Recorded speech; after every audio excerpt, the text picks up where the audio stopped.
I'm assuming B-Souls hit record because he never tells anybody they hit record. I'm literally gonna say I'm about to hit record right now. We are now recording. Everyone's aware. Hey, y'all know what today is, right?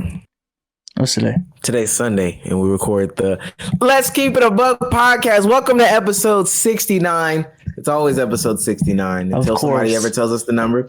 It'll always be episode 69 of the Let's Keep It a Buck podcast, the only podcast where we can eat food on stream. Clap it up for us, guys. Clap it up. I'm glad you're oh my God. I played the soundboard. Oh man. Hey, Hercules. Hey, today I have a very special podcast with my very special co-host. It's just us. It's just us. That's cool with y'all, right? That's cool with y'all, right? That's cool. Just us. We're trying to get justice. Listen, let me stop playing around. Hey, Damo, tell the folks how you doing. I'm good, man. Found my 4-star Dragon Ball, so I'm happy. Is that shit glowing? No. It looks like it's glowing. That's the light. Oh, I mean, it might as well be glowing. It's magical, but you know. It's just okay. TSO Sage. Y'all know what TSO stand for, right? Yeah, Sage, what it stands for, bro? I know what it says. Y'all say something different.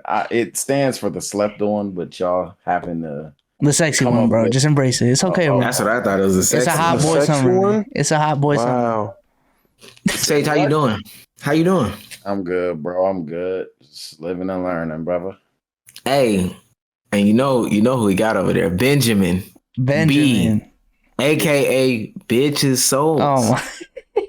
How you doing? I'm good, bro. Good, bro. Did a lot of shopping yesterday. You see me wearing the Calvin Klein. You feel what I'm saying? This nigga is wearing it in the house. I'm saying. They probably hot as shit. I'm at work. I can't go to work without no drip, man. Come on, man. Come on. If you're getting dressed up to go to work like this, you are a sick man. Right. Hey, Calvin Klein. Listen. Yes, sir. Before we get started, man, make sure y'all follow, like, tweet, share, all of that stuff on Twitter. But most importantly, subscribe to the Twitch and the Instagram. We want you to follow. But if you're new to this and you're true to this, we need you to subscribe and follow. Damo, tell them what's going to happen if they don't subscribe. I swear to God.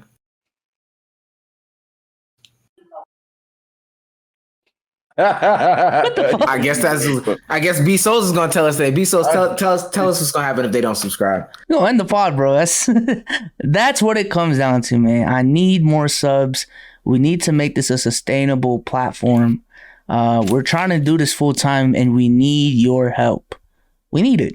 We need it, man. Or Omar's gonna quit. Give us your money. Give us your money, or we quit. That's basically the premise.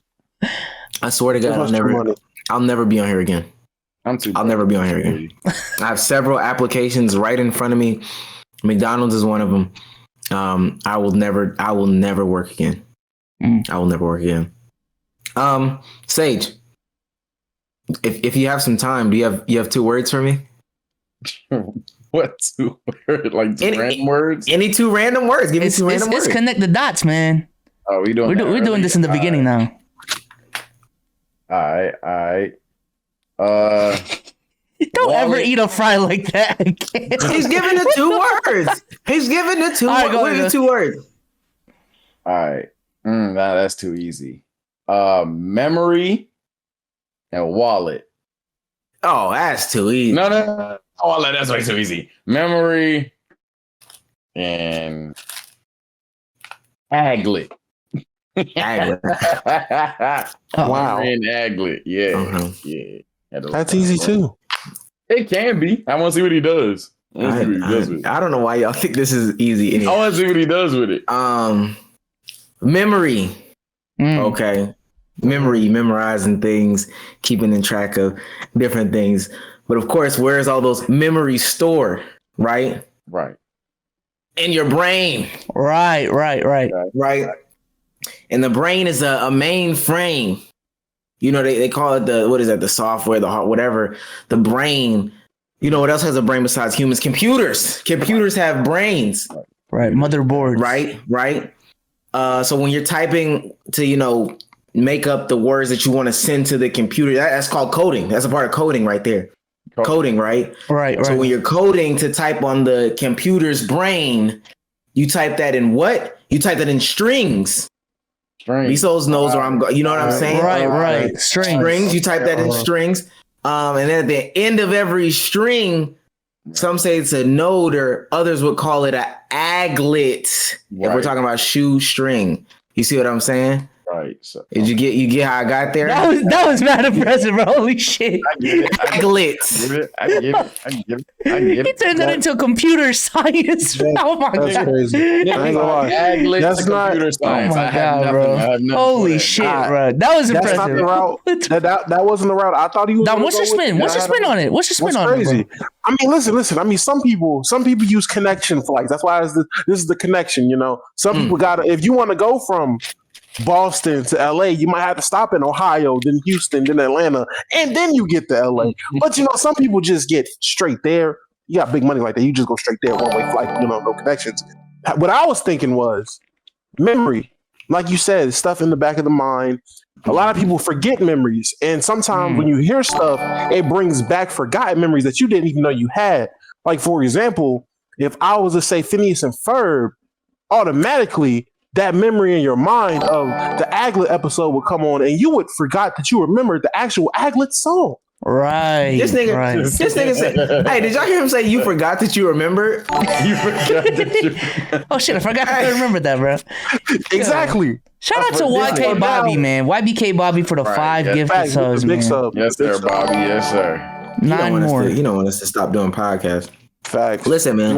You want to hear Omar talk about how computer science relates to Aglets? Well, hey, Wordu went ahead and put together a beautiful list of topics to talk about. Fuck his list. I'm not gonna lie. We're gonna say fuck his list. Listen, this is a basketball podcast. We gotta start with some basketball. Fuck that nigga list. All right, Wordu, I'm sorry. It's come to my attention that we need to talk about PJ Washington and Brittany Renner some more. Okay. Yep. Now, I don't think we got Damo's perspective, and I know he's got some stuff to say about that situation. Damo, so I'm honestly, Damo, I'm gonna take a step back. Damo, how do you feel about the PJ? You know, PJ Purvis James Washington and Brittany Renner situation? Listen, man. Me and Omar was going back and forth on Twitter about this at the time because it was him and his brother was calling it fake news. They said it was fake. Yeah, stop believing everything you read. It's all fake. They told. And you know what's crazy? I was sitting there. I was like, man, it's crazy how y'all just came up to the conclusion it was fake with the same amount of information I got, which is fucking none. But hey, I feel it.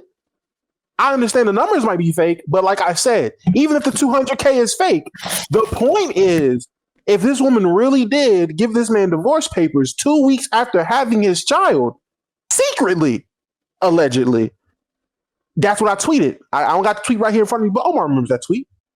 That's what I said. She's a fucking scumbag. That's scummy shit to do. And I ain't gonna lie, he is stupid. Come on, this is Bundle of Brittany. Uzi already gave you the whole backstory on just, you know, getting the top and not giving up, getting the box because it's not worth it from her. That's what Uzi said. Uzi said this. This is my Uzi. Preach. Uzi said this. So if you're gonna go out and try to wife a gold digger, that's on you. If you get dug on, my guy, I don't feel too bad for you. Obviously, she's scummy. Obviously, she's scum of the earth, disgusting, and the system is rigged. This woman makes plenty of money. She can support a child. Why is he obligated to give this woman $200 or whatever the number is a month? Giving this hoe $1 a month is too much, in my opinion. As long as you're taking care of your child, what are you giving her money for? If she can't support the child, if she can't afford rent, if she can't afford power, gas, water, food on her own, why is the child not just with me? But the crazy thing is she can. Like she has. That's what I'm saying. She can do platform that. And shit. It's no reason why he's giving her a cent in child support when she can support a child, and as long as he's taking care of his child. Now, if he's like, man, fuck that baby, cool, get it for however much you want. But if he wants to be there for his son, Let him be there for his son. Now, what I will say is a tweet saying I want to see my son. That might be some PR bullshit. Look, this nigga wild. Hey, that nigga wild, bro. I'm just saying, listen, people listen. I've been watching a lot of The Boys recently. I'm just saying, don't let them dangle salt in your face and tell you it's sugar. All right, salt and Dangling salt. All right. Hey, y'all can go to PJ Washington's. If you listening to this live on Twitch, you can go to his Instagram story. It's still up right there. It's still up there right now. I want to see my son. Nigga, ain't nobody holding your son captive, PJ Washington. Thank you. You need to stop. You need to. What the hell? Oh my god! This nigga making it seem like he Liam Neeson. Know that shit. Jesus. If he really was saying that shit, You would think he was Liam Neeson. I want to see my child. Go see him. Like he was in a fucking movie. Like, give me my son back. Like this nigga was a LeBron. Hey, that nigga won't drive up the street, bro. That's crazy. Hey, I know Sage want to say something. Let me say this. Let me clarify. The 200K a month is the thing that I'm saying is like false. The math on 200K a month don't math. It literally does not math. Now, there's a conversation to have about child support and everything. We can go into that. But Sage, how do you feel about Purvis James Washington and Brittany Renner? Well, if Peter Jones Washington did end up getting in this situation, then I honestly, bro, I mean, hey, like I said last pod, when I initially thought it was real and made the tweet, blah, blah, blah, blah, blah. If the situation is real and the finances is real, I don't give a fuck about the finances, honestly, because we know what it is, bro. At the end of the day, I try to tell all my people, and I'm going to keep it short. If it walk like a duck, it talk like a duck, it quack like a duck, it start waddling like a duck. It's a duck, bro. Like, I don't know if dudes had this super nigga mentality or super dude mentality, if I got to be YouTube friendly. I don't know if it has... I don't get it. I really don't. I honestly deal with this in my life as well. Just learning how to look at people that is. You got a baby? Nah, you're high value man. Oh. Come on, man. This is regular. This is regular shit. I'm very low value. Like I said. Oh wow. Okay. Whole 5-minute intermission. These motherfuckers talking about quitting the podcast. They don't get no subs. I swear to God, this joint ain't monetized. I'm too broke for this shit. Like, oh God, I'm too broke for this shit. But nah, for real. I dealt with, and I'm very good at now, but I still deal with it from time to time. Not even just women, just people in general that it's like, look, you know what they are. You know what you want from them, and they know what you want, and they know what they want from you. Now it's time to see what's going to give in this situationship. You know what I'm saying? Like, if you're dealing with a shorty that you know you're not a party dude, but she wants smoke, drink, spend $100 every night, and you're boring every time you don't go out and do that thing. You just want to chill in the car, chill in the crib type shit. She never want to do that. But if you coming through with that motherfucking $100 bottle, oh yeah, we lit. Like, you know what I'm saying? So it's you got to know who you messing with, and she's one of those, bro. As much as I want to be like she a thought, she a gold digger, she all them things, but at the end of the day. He know what she was. Like, we all know what she was, let alone does he. Like, you got to stop playing. You got to stop playing. I don't even want to say that she's necessarily a gold digger, because y'all all just said she has money. She has some type of platform that's been monetized for years. So she has money. I guess can you be a gold digger if you're worth $1 million and the person that you quote unquote set up is worth $1.5 million? Does that still make you a gold digger? Yeah, maybe I don't know. Wealth. Money hungry people are money hungry people. Like, if they want more money, you could be a rich gold digger. Like, what? Yeah, if she saw a way for you to get 200K, whatever it is, if it was 50K, 100K, 20K, if there's a way for you to get that more a month, I mean, she's still a gold digger. If she you said she could be a gold digger fucking with a minimum wage, man. Maybe it's a hot take, but if her interest in a man is simply his bread, that motherfucker can be helping her get a 4 for $4 a month. That's gold digging. Okay, there's food out there for sure. Bezos, I heard there was the commentary about the grooming thing. That's a legitimate conversation point. How do you feel about people saying that this is a grooming situation? Well, someone in the chat brought up that, like, it did start when he was 18. So you can make the argument that at that point he was an adult. And, if that's the line the law says, then, at that point it's crossed. However, like, Brittany Renner knew what she was doing, bro. Like, that's a freshman going into college. She was in her mid to late 20s. And it seemed like she's done this before. Like, she knew what he was doing. She saw that the kid had the ability to make it to the NBA. And he took advantage of that. Or she took advantage of that. My apologies. And that's what happened, man. That's what happened. Yeah, it's a kid. They're 18. It's technically legal, but when you 18 compared to a damn near 30-year-old, that's a fucking kid. Like, imagine the lessons that we all on this podcast are still learning at the ages we are now. Take that and imagine we just got out of high school, bro. The mindset you have of that compared to a grown ass one, bro, that's a kid. It's tough. It's tough. I can only blame him so much, but even at the young age of 18, you know what a hoe is, bro. You know what a gold digger is. You know what a girl plans to do with you type shit. Like, you're aware of that, especially PJ Washington. Nigga, you D1 NBA bound ass player. You've dealt with women before. There's no way this motherfucker just hasn't dealt with those kind of women before. There's accountability on both sides. There's accountability on both sides. Because when the flight reacts thing was happening, when the flight reaction was happening, there was the same conversation going on. Like, Drea was looked at as, a menace, and rightfully so. However, there was a narrative of like, yo, Flight, it's on you for, being in these situations and hanging around these type of women, to a certain degree. But I'll say this. So apparently they got together earlier this year in February is when they started to announce. I guess they announced that they were dating or whatever. I can only take that for what it is. I know chat might say, oh, it was this time, it was that time or whatever, but I can only take it from where we knew like they were dating. And that was apparently earlier this year, February. But even let's say it was last year. She would be 28, 29, and he would be 21, 22. So essentially a math age difference, a 7-year age difference. I'm a big age gap believer. I believe that's on that side of like it being a big age gap. So I guess we're all saying that that's big enough of an age gap to be considered grooming, right? Is that what we're saying? No, not me. Okay. What do you feel like grooming is? Okay. What do you feel like? I mean, it gets tricky. So what do you feel like grooming is? It gets tricky, but for me personally, at the age of 21, 22, he's been in the league for about what? A year? 2 years? A year of being on his own in the NBA, doing whatever that. So not only was you D1 league bound, you're in the NBA for a year. At a big school too. At a big school. You're in the NBA for a whole year. You've dealt with the women that see you for who you are, newcomer in the game, blah, blah, blah. And you didn't fall for none of that. But you fell for her, which is, I'm not gonna say it's 7 years. So,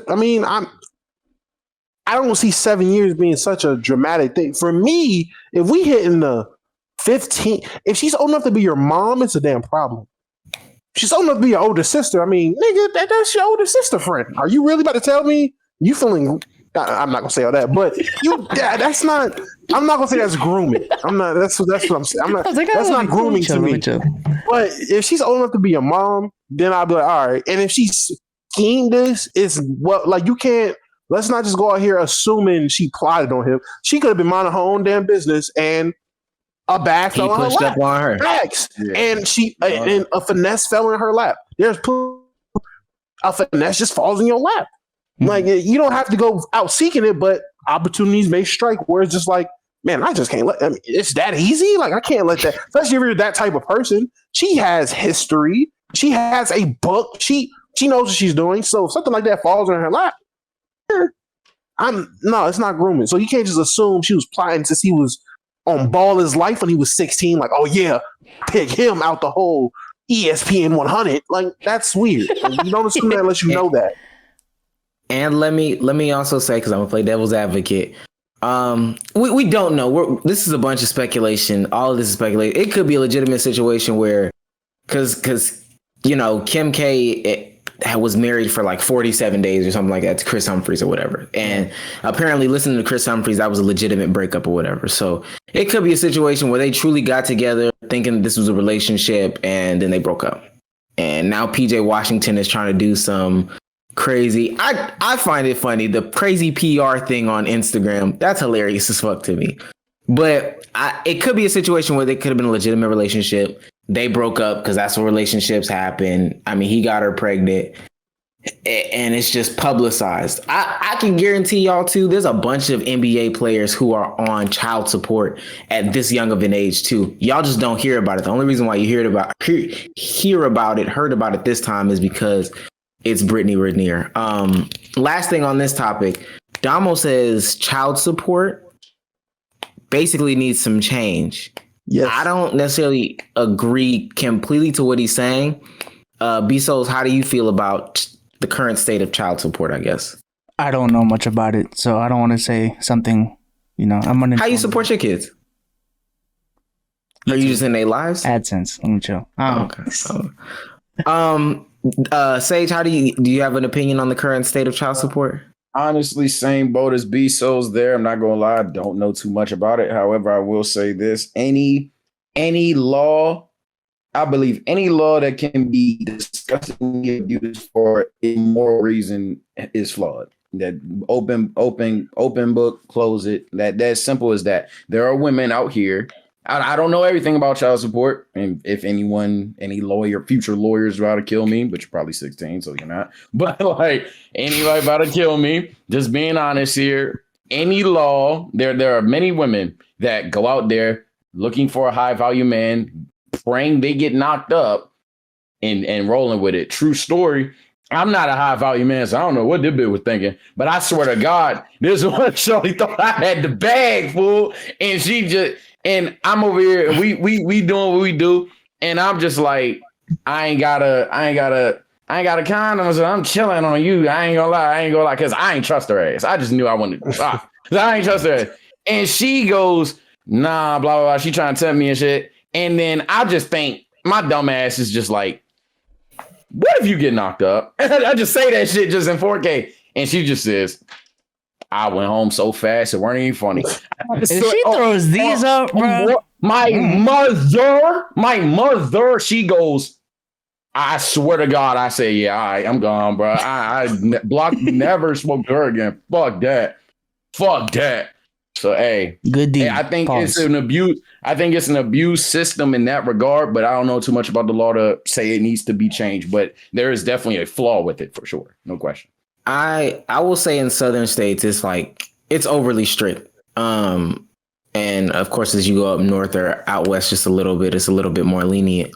The only thing that I can say, though, is like, I know that these laws were put into place because there were fathers who just weren't there. So I don't, there has to be a middle ground somewhere. I can't say what the middle ground is, because then if you flip the other way and say, well, we'll basically leave it up to you guys to deliberate, then it'll be years of litigation that, would have to go by if the father doesn't do what he needs to do, or hell, if the mother doesn't, do what she needs to do and be there to support. And also, we'd have to deem what that means as far as support goes. I'm not saying that child support is 100% right, but if I'm a father saying, I'm dropping over $20 a week, that's enough for him to get lunch at school. Is that really support? Is that really supporting your child? I think that's the problem. It's the money involved in child support. Like, I'm not saying it has to all be stagnated for everybody. I can't go there because I don't know too much about the law. Like I said, I just don't. But I have to say there's a cause to pause for a fact that a high value man can pay up to triple, like 6 figures for child support. Like, I wish I had, like, my mom has done great, but 6 extra figures a month just to raise my, like, nah. I feel like there's something paying 6 figures, but and then let me also say this: nobody in here, hyperbole obvious. Yeah, Dr. Dre Loki. Nobody in here, as of right now, truly knows the numbers what it takes to raise a child. And I'll even go as far as to say this: I think child support is flawed in the fact that coming soon, money doesn't raise a child. Coming soon. Coming soon to Damo. But money doesn't raise a child. Money does not raise a child. So if you give a child, I mean, if you give a parent $200K, $300K, half a mil, a 1.2, that doesn't replace the fact that like a whole figure in their life is missing. So I get that. And I will say there should be some type of reform. But then on the other end, I know that there were people who are deadbeats like, yeah, I'm sending $20 a week. Fuck it, bro. I'm supporting them. So, Damo, you had some spiel to get into? Are you done, Mr. $20 for a school lunch? Is that listen, was that your strong point? I ain't gonna lie, and I'm not trying to. Well, I'm gonna put him on blast because I don't really care about him. But it's folks that I know, family members and stuff. They be talking about they send money, and it's like that. Like that's the way that they feel like they're supporting their child. And the mom is like, "Fuck it, bro. I don't even really need it. Like your daddy claims he sent money, it's whatever." But the more important thing is personally going over there, like spending time with the child. To be quite honest with you. But go ahead. Hey, I'm not gonna lie to you. You see how she's like, "Yeah, I don't really fucking need it. Like, fuck it," and she's still able to raise that child. That's she's supposed to do with $20 a month. She's supposed to wait for the 20. All I'm saying is this. It's not that. I agree. Child support, I don't mind a figure. Well, first of all, I do mind a figure. But I don't mind you charging somebody if they're a neglectful father. But if there's proven documentation, if there's like, a lot of women do lie. I mean, not a lot of women. I'm going to say some women lie. I'm going to say less than the majority lie. Both sides lie. Yeah, I mean, both sides lie. But there are women who lie on their baby fathers. There are men who are out here really trying to be in their kids' lives who can't. And my whole issue with the child support thing started when I was 14. Me and my homeboy, both single moms growing up, both of us get everything we want. We're not poor of any means. Middle class, he's high middle class, I'm middle class. Cool. One day I'm at his house, we're both 14. His mom walks in with an envelope full of money, gives it to him, says, "Yeah, that's, you know this for." He's like, "Yeah, cool. I'm like, "Oh shit, bro. Nigga, it's like $600-700 in here. What is this?" "Oh, that's my dad's child support." "Yeah, he sends a child support check, bro. Your mom don't got your damn child support?" I'm like, "My mama do got my damn child support. I don't get no check full of money." Well, so I had the smart idea to ask my mom, "Hey, Dre's mom gave him a child support money. You got my damn child support, right?" Typical black mom gets mad when you ask anything that's not childlike. So she gets mad and says, "Yeah." And I'm like, Where mine's at?" "You see this roof?" I'm like, "Yeah." "That's where it goes." I'm like, didn't think nothing of it. It wasn't until I got older and that shit just stuck. I don't know why it stuck with me. It just stuck with me. And then I started getting friends who having babies. And I started having friends who had to pay child support to women to just pay their bills and do their nails and buy their clothes and not spend a dime on the actual child, but to make sure they straight. And that's when I was like, that's not child support. You're legit aiding an incapable woman of raising a child. What's the point? And for women to be able to be McDonald's Betty, looking like Sweetie at McDonald's, they could be in that drive-thru for 5 years straight. One night go to a club, hook up with a rapper, NBA player, whatever, and have his child. And now guess what? She ain't working no more. I'm not saying it's hundreds of thousands a month, but it's definitely 10, 20, 30,000 a month in child support. That's a more typical number. A lot of people are saying, "Oh, it's not 6 years." I was just texting it just. No, I feel you. I mean, in the extreme, like if Drake had to pay child support, I guarantee he's paying $6 figures. I think Dr. Dre's situation actually was quite. But for the most part, most celebrities, athletes, they pay tens of thousands of dollars, not hundreds. So still, to an average person who makes 30, 35,000 a year, a motherfucker's making that a month because she had a one night stand with Quavo. Offset, who got like 12 kids. Chief Keef, who got a whole goddamn football lineup. NBA Youngboy, who by the time he's 24, my age, he gonna have a whole goddamn hockey team of kids. Wow. Like, it's a lot of fruitful celebrities. So that's just more women being paid off. And my thing is this: I'm all in support of child support for neglectful and absent fathers. But if a nigga's present, a nigga wants to see his kid, a nigga wants to take his son to school, pick him up from school, take him to basketball practice, be a actual father, why are you taxing this man? If you can't afford an apartment for him, if you can't afford the rent, you can't afford your gas bill, you shouldn't be the one in custody of the child. He should be with the capable parent. That's my problem. And mind you, I guess it's all like anecdotal. You would have to go piece by piece. I don't know him. Offset might not want his kids. I don't know him. I'm not going to say that that's his case, but I'm saying Offset might not want his kids. But that's what I'm saying about those situations. Like, sometimes it's not where they want, like, they truly want the kid in their life. That's one. Two, I don't know how was your mom supposed to break down to you that the $80 that your dad gave her is supposed to go directly to, like, how does that work? How does that breakdown work? First of all, it wasn't $80.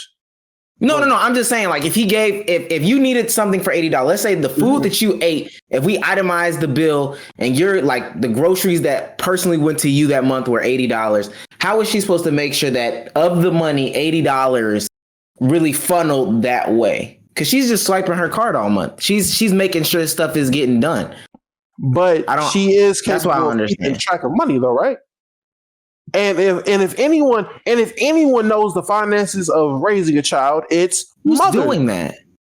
People who manage their money, good money management. No, that's not what I'm saying. It's not hard to look at the account and be like, I got $500 here. Okay, typically it costs about $70, $80 when I go to whatever food market this week. So $70, $80. And I'm saying, and I'm Julius from Everybody Hates Chris saying Damo is eating X, Y, and Z. So I need to take $80 from this fund and funnel it this way. But that's not how you. But you don't have to do it like that, though. It's not Everybody Hates Chris. It's typical life. It's called a budget. If you go to the grocery store with your child, and you know at the end of your grocery store trip that you take every week, every 2 weeks, however much your budget is, if you know, okay, I'm spending $100 every time I go to the grocery store, why is it so hard to be like, okay, if my baby daddy pays $450, I know $100 of that is going to go towards getting food.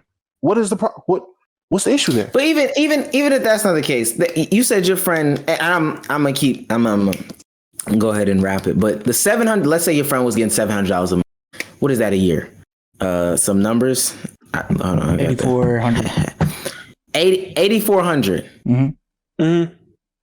Do you think how much do you think it takes to raise that level of child? Do you think it takes $8,400 a year? That level of child. That was my best friend. It didn't say 8,400. Yeah, 8,400. 8,400. It didn't cost that to raise me. It didn't cost that to raise. No, it doesn't really. I'm not gonna say it costs. There's no set number for real. It's based off of what you can provide. But my thing is, who are you to say that just because a person makes X amount of dollars, that it's automatically going to take X amount of dollars to raise his child? That's not how it works. You can beat Julius from Everybody Hates Chris. I can make $100,000 a year, but legit be like, you take that's 18 cents per bite of Cheerios you take. I can do that and be cheap and make my money stretch out. Or I can be somebody that makes about $20,000 a year, and I'm gonna make sure you're gonna have the new Jordans when they drop. Because there are also parents like that who they're gonna make sure their kids have everything they want. They'll just struggle and they're living on a crazy budget, but the kid is happy because the kid has what it wants, and the kid perceives that as, I got a good child. As long as something traumatic don't happen, of course. But so I still don't think there's also the. Actually, mind you, I don't think there's a set number. Money should still transition. I don't, and because there's truly no way to take up for both parents. There's also the element of maintaining the lifestyle from parent to parent as well. I agree to that as well. If you decide to go ahead and have sex, have a baby with the McDonald's worker, and you're Quavo who makes X millions of dollars, it would be crazy if your single McDonald's baby mom was raising your child while your other kid is living in this mansion over here and you don't want X kid. You need to make sure that lifestyle is transferable, is parallel, or whatever you want to say, across platform. It just needs to stay the same. So if that means you have to fork over some money, it is what it is. Put a condom on. I got that two-factor for a reason, man. But that's wild though, because at the end of the day, if a woman doesn't want a child, I mean, I'm pretty sure, I don't want to assume what everybody is in here, but I'm more of a pro-choice type of person because I don't have a womb. I I can't do all that shit. So I'm more Yeah, but you know it pro-choice. don't work like that. Yeah, I mean, I'm just saying. But people that are pro-choice, for women, if they don't want a child, you can be like, yo, listen, I want you to have this baby. She can still be like, nah, fuck that. And boom, by bing, what's gonna happen? Oh, boo-hoo, that's it. But for a man, I could be like, yo, look, shorty, look, I don't want this kid. Like, yo, Don't gotta have do sex something. without condoms. That's unfun. That is a boring life. There you go. And I agree. You know what's exhilarating? Needing to work to make like fucking $2,000 a month to pay to your child. That's exhilarating. You know what I'm saying? That keeps You me know what's going. crazy? You know what's crazy? There are people who can do that and have kids. Wow. What I'm hearing Craziest thing from in the all world. y'all, man, it sounds like we get to go back and forth on this and that. One thing we know for a fact is what's set in stone. Is it hold? Yes. Is it perfect? Fuck no. But as a man or woman, because I don't know how it could be backwards, so I guess just fuck it as a man right now. Oh, we can hear you in your mic. Yeah, we hear your mic. If you are in a situation where you know, right or wrong, if you fuck with somebody who's that much lower than you, they can come up. Choose wisely. That's all I'm gonna say on that. I wouldn't. You know what's crazy? I wouldn't even say lower because I might be crazy. PJ Washington has been in the league for a year or two. Brittany Renner has been famous, whatever level of celebrity. It feels like it's going on like 10 years now. So last 4 or 5 years. I'm talking about lower. With them two specifically, it might be like that. But that's what I'm saying. When we talk about these people being quote unquote famous or up or lower, like her longevity is probably going to be longer than his. She hasn't even gone into like full on. Does she have an OF? She hasn't even gone into porn. Like, oh, she's not even specifically in her prime, them two. She's not basically. He's past her prime. No, she hasn't even gotten the OF. Do you know how much buzz she generated last year when her and Tiana took a picture together? Twitter was shut down for like 2 days. You're right. A lot of you, I was a part of the reason. That's what. Yeah. So PJ, if PJ wants to come into the season and we find out he can't play defense, like he'll be in the G League. Brittany Renner, all she got to do is call Tiana and say, "Yo, bro, that thing we did, collab. Let's You want to drop. Let's collab for real." And I'm gonna pay the 25. Wash your throne. I'm gonna pay the 25. I don't want no mega files. I want the 1080p 4K. You see what I'm saying? I want the. I'm not paying the 5. Give me the mega file. Fuck that. I'm waiting. Nah, I'm definitely cheap. I ain't gonna lie. She wants the raw files. I'm cheap, bro. Give me the bullshit ass 240p. I take the screen record about 8 times. Screen record about 8 times. Where you like, is that's her? I know that's tattoo. I need that, bro. I need that video. Fuck that shit. Hey, is there 139 in the chat right now? Think so. I believe so, man. I believe so. Shout out to the 140. I'm gonna round it up, but I don't see 140 subs. I don't understand it. I swear they must think I'm playing. Bro, just get your mom's credit card, put it in, and sub. What are we doing here, man? Get your own child support. Stop buying V-Bucks, my kids. Like, come on. We need to. I know. We know some of y'all get child. We need child support. How about that? Damo, you agree to that, right? We need support. Man, I know some of y'all is out there buying the MUT cards because your little man trial drop. It's a scam. Stop getting scammed. Stop buying MUT fucking points, scammed. man. Fuck with us. Stop it. Buy PC. I'm gonna take it. I'm gonna take it a little deeper into the NBA. This thing's stupid. I'm gonna take it a little deeper into the NBA for 2 seconds before we pop back out. I thought it was fake, to be honest with you. We all thought it was fake for a second, but Lakers or the Clippers. I'm sorry, the Flippers, as Sage would say, trade Pat Beverly, long-term Clipper resident Rondo, and Daniel OG League to the Memphis Grizzlies for Eric Bledsoe. Interesting. Before we move on, yo, Sage, you gotta move your camera down, bro. You looking like a Doug Duo right now. I'm laying down in my chair right now, bro. Like it's bro, looking like a Doug Duo. It really wasn't my setup for. I'm in the bitch like this. Like, it's gonna look. Literally every TikTok clip out there, it's like us full body, and then there's Sage like, bruh. And them TikTok clips, I'd be like. I ain't gonna lie, I be looking at Rudy like, all right, my nigga, I see how it is. I be like, that's you. I be like, and then I'll rewatch it and I'll be like, Rudy, my bad. My bad, bro. Just me. I thought honestly, Eric Bledsoe was probably the worst point guard in the league I know we have our feelings about Patrick He was Beverly. misutilized too, bro. Like I know we talk about Lonzo being misutilized. Bledsoe was misutilized too. That's so disrespectful. Bledsoe? I would say to a degree. To a degree. You want Eric Bledsoe on the like if the Celtics had a chance to get him, you would want Eric. If he can get him cheaper than Eric Dennis Schroeder, yeah. I mean, I wouldn't mind it. There's a price for everything. Than dirt. I'd take Dennis on 10 mil before Bledsoe on him in. No cap. Oh, yeah, that's just bad money, man. Fuck that. No cap. Are we just gonna like ignore how we made an all defensive team like 2 years ago? Not even 2 years ago. I don't fuck with Bled like that. But It's anyway. Are you talking about Bledsoe? Yes. Yeah, Bledsoe's a good defender. That's it. He's a slasher. No, He can handle the ball, score a little bit. Like he's not that bad, bro. Holy shit. He's calling like 6'2" LeBron. Like, what are we doing? 5 I years remember when they were ago. doing that down No. Talking about 6'2" LeBron. Yeah, we're not gonna let you go on that, bro. Mini LeBron was 5 years ago, bro. No. Bledsoe Mini ain't LeBron is going wild. They dead ass called him that. Look. I remember. That motherfucker was Mini LeBron. And the game I did fuck with him when he was in the when he was young in the Clippers. I actually did like him. I was like, this is cool. All I'm saying is there's no way to get worse if you trade Patrick Beverly. That's all I got to say. So For Eric Bledsoe, I'm not gonna lie. Eric Bledsoe is horrible, dog. Eric Bledsoe is horrible. Patrick Beverly's horrible. Bledsoe just got a bad PR team. Beverly's horrible. He looks horrible. I mean, so Bledsoe's going to be a backup point guard, I'm assuming, to Reggie Jackson. I don't think he's as good of a defender as Patrick Beverly, but I don't think it's that far off.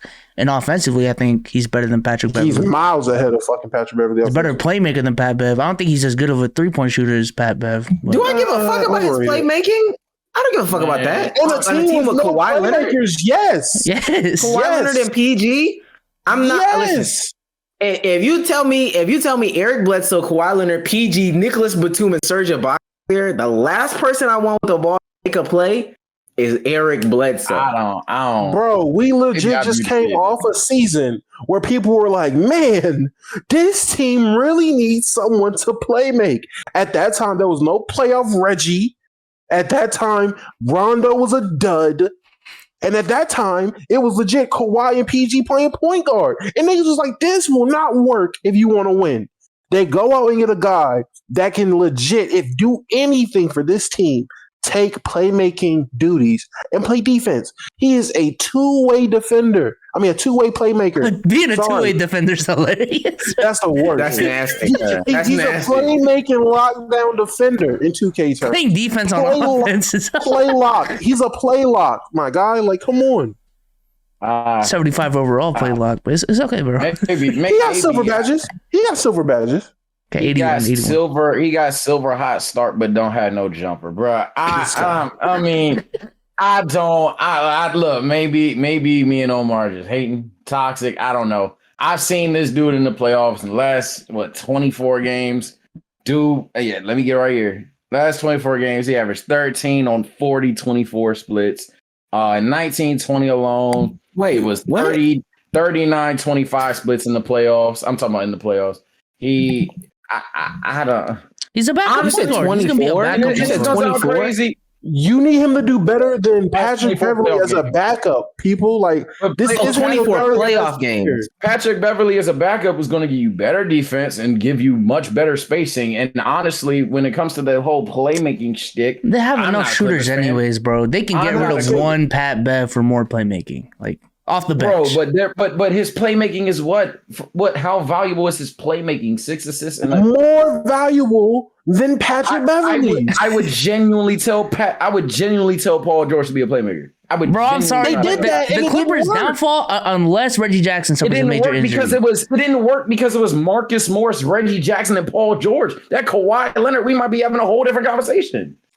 All I'm saying is the Clippers' success this season. The Clippers' success this season does not depend on Eric Bledsoe, anyways. It didn't even depend on Patrick Beverly. But that's what I'm saying.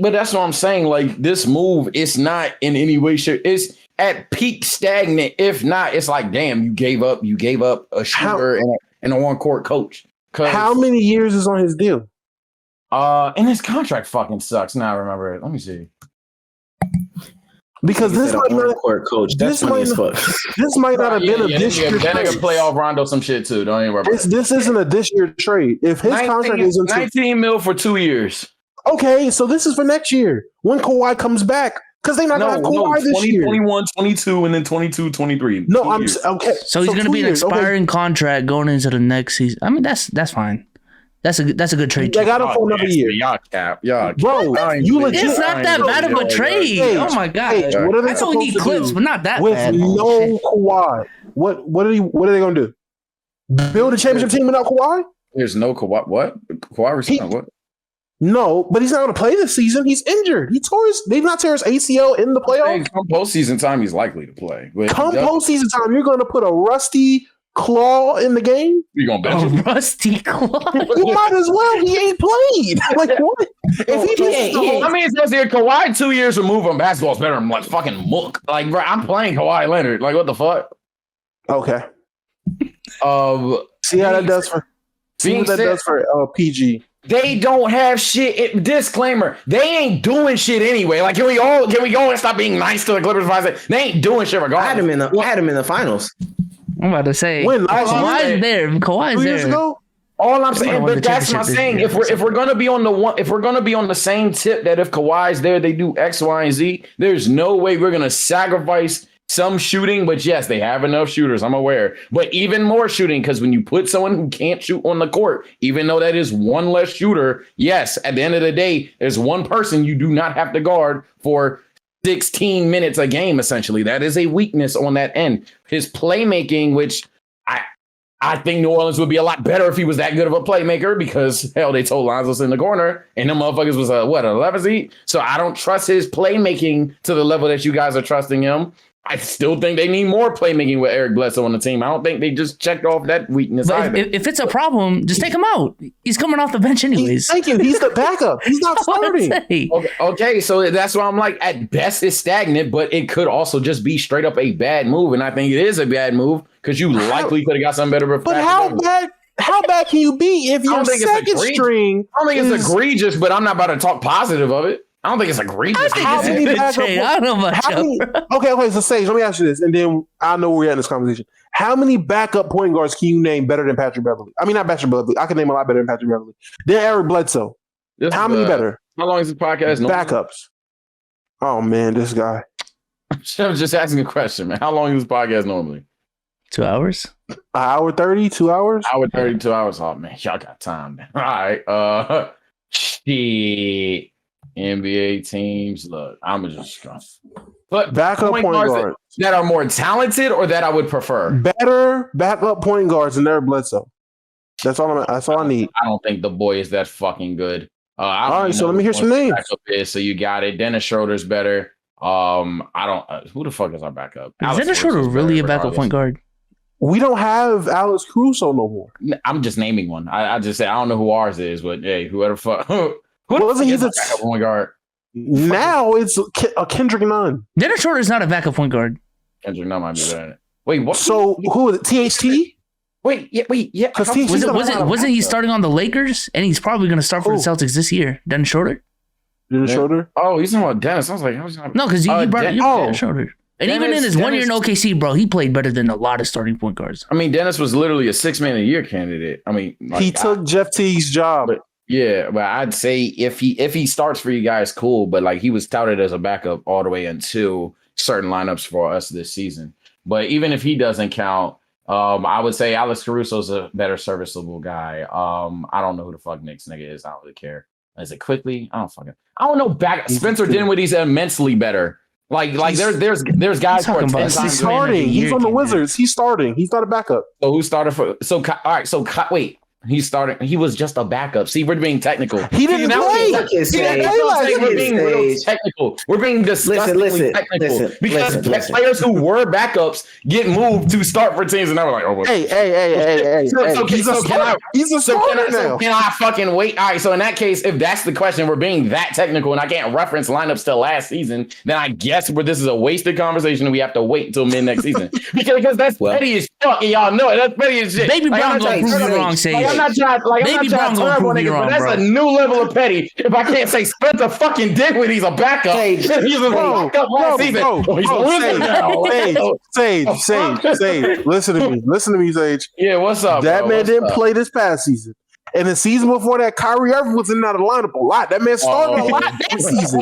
So even his last season, Eric Bledsoe's not good, bro. Yo, Sage, just do me a favor. Look up how many games he started the last season he played. That's all you need to do. He could play. Listen, bro. Listen. Before we go too down this rabbit hole, I just want to know before we move on. Who won this trade?